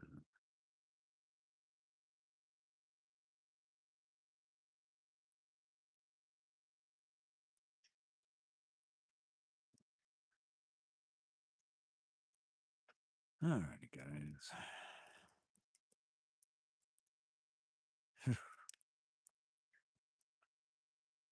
Not much going on. Kind of quiet. Sometimes quiet is good. Sometimes quiet is good.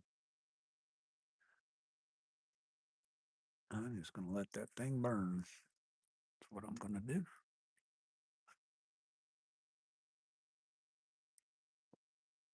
Being there's no rain, I'm going to leave you for a minute. I got to go do a bio break. We'll come back.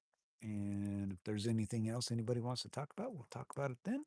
But give me a couple minutes. I got a bio break and we'll probably end up shutting this thing down. So enjoy the fire. If you're joining us for the first time, I am a Storm Chaser. This is Wind Dancer Media's Fireside Chat, where we talk about upcoming storm events, which we have one tomorrow. We're planning on chasing tomorrow.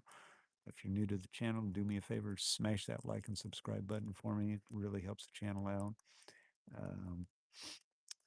And that's what Fireside Chats are, where we just talk about weather. We talk about whatever's going on in the world. There's a lot of stuff going on in the world we haven't even talked about yet. And enjoy the fire. Yeah, probably more than likely, Annie. More than likely. More than likely. But anyways, I got to go to the bathroom. My bladder is saying it's time, and I'll be right back, guys. Enjoy the fire. Take some of this stuff in.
Righty, guys. Back. We're back.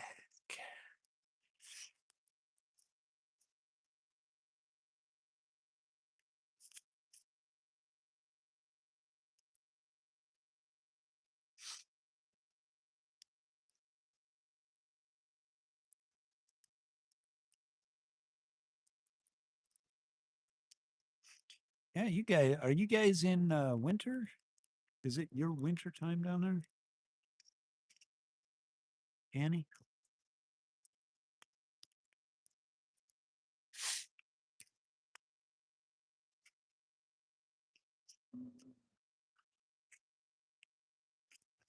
Be right back.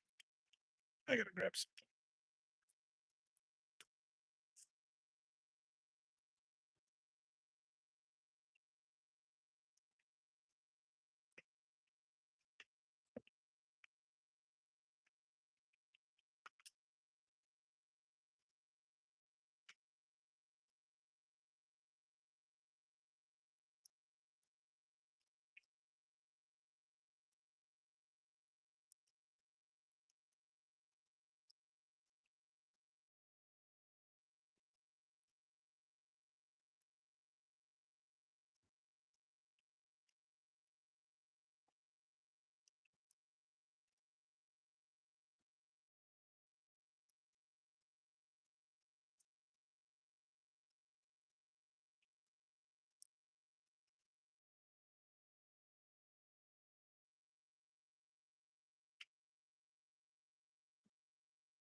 All right.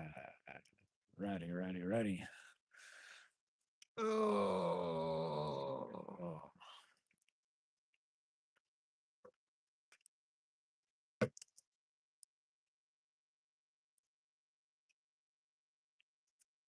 Huh. That's weird that May is it's weird that seeing that May is autumn. I I would associate that as being okay. It's September in New Zealand. That's the way I look at it. It's just backwards. Anyway, yeah, we're almost done. We're gonna be calling her quits here pretty soon. Uh, give it a few more minutes. I'm really waiting until after 1 o'clock. And you're all backwards there. Uh,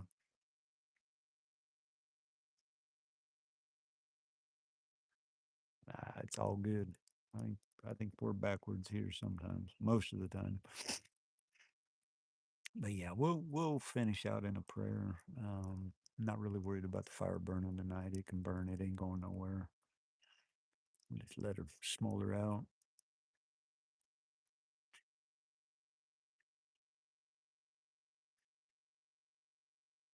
True, you are a day ahead, aren't you? That's right. So it's already tomorrow. So what's the weather like tomorrow for me? That's the question.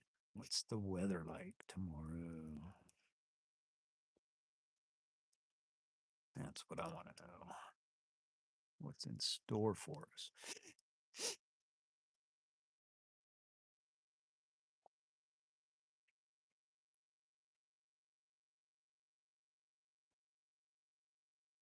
Oh, I'm starting to see some high level clouds rolling in. They're way up there, the upper level. Starting to filter in.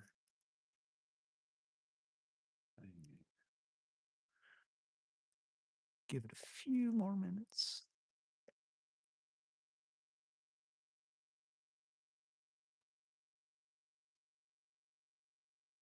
What the heck? Oh, Kimmy got popped by Streamlab. That almost sounded like a wreck. Oh, what's weird?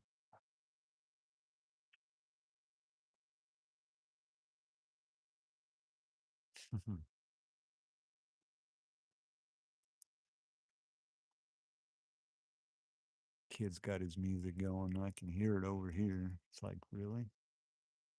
Turn that crap down.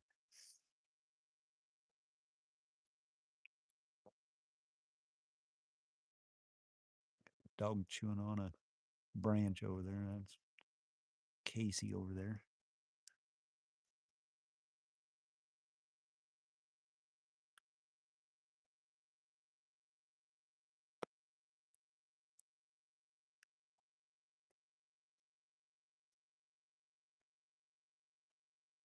Just winding down, guys. Just enjoying the fire, enjoying the peace and quiet. Um, that's fine. You're fine.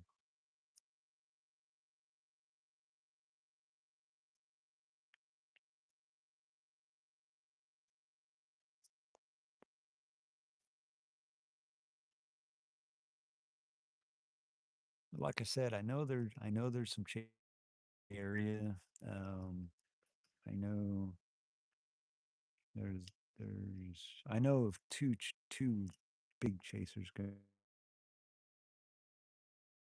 There's going to be a lot of folks in the area. I don't know where they're at or what their plans are. I had one roll into town. He was right just down from where I work. He was kind of camped out. We've got an Olive Garden up there, and he said he was on the side of the freeway, but I don't know. I don't know where he disappeared to. Um,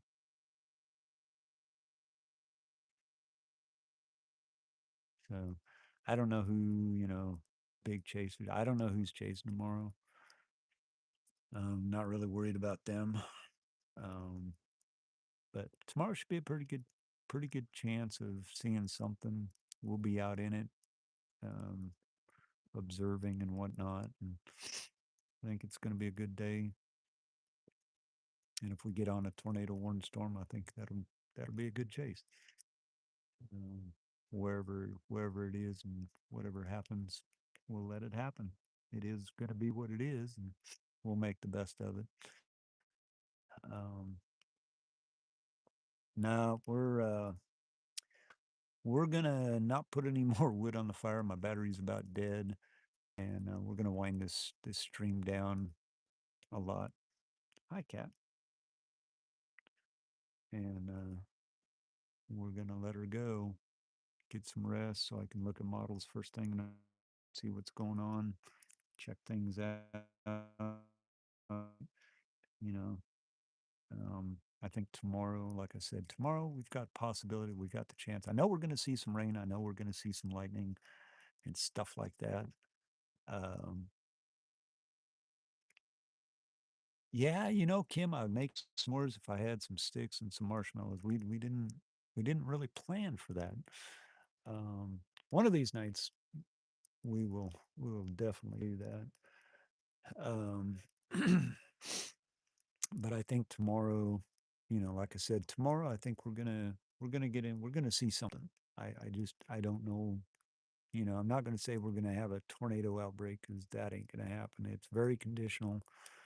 I think a lot of what we're gonna see is just probably some severe storms that are gonna throw some hailstones at us. Probably gonna be small at that.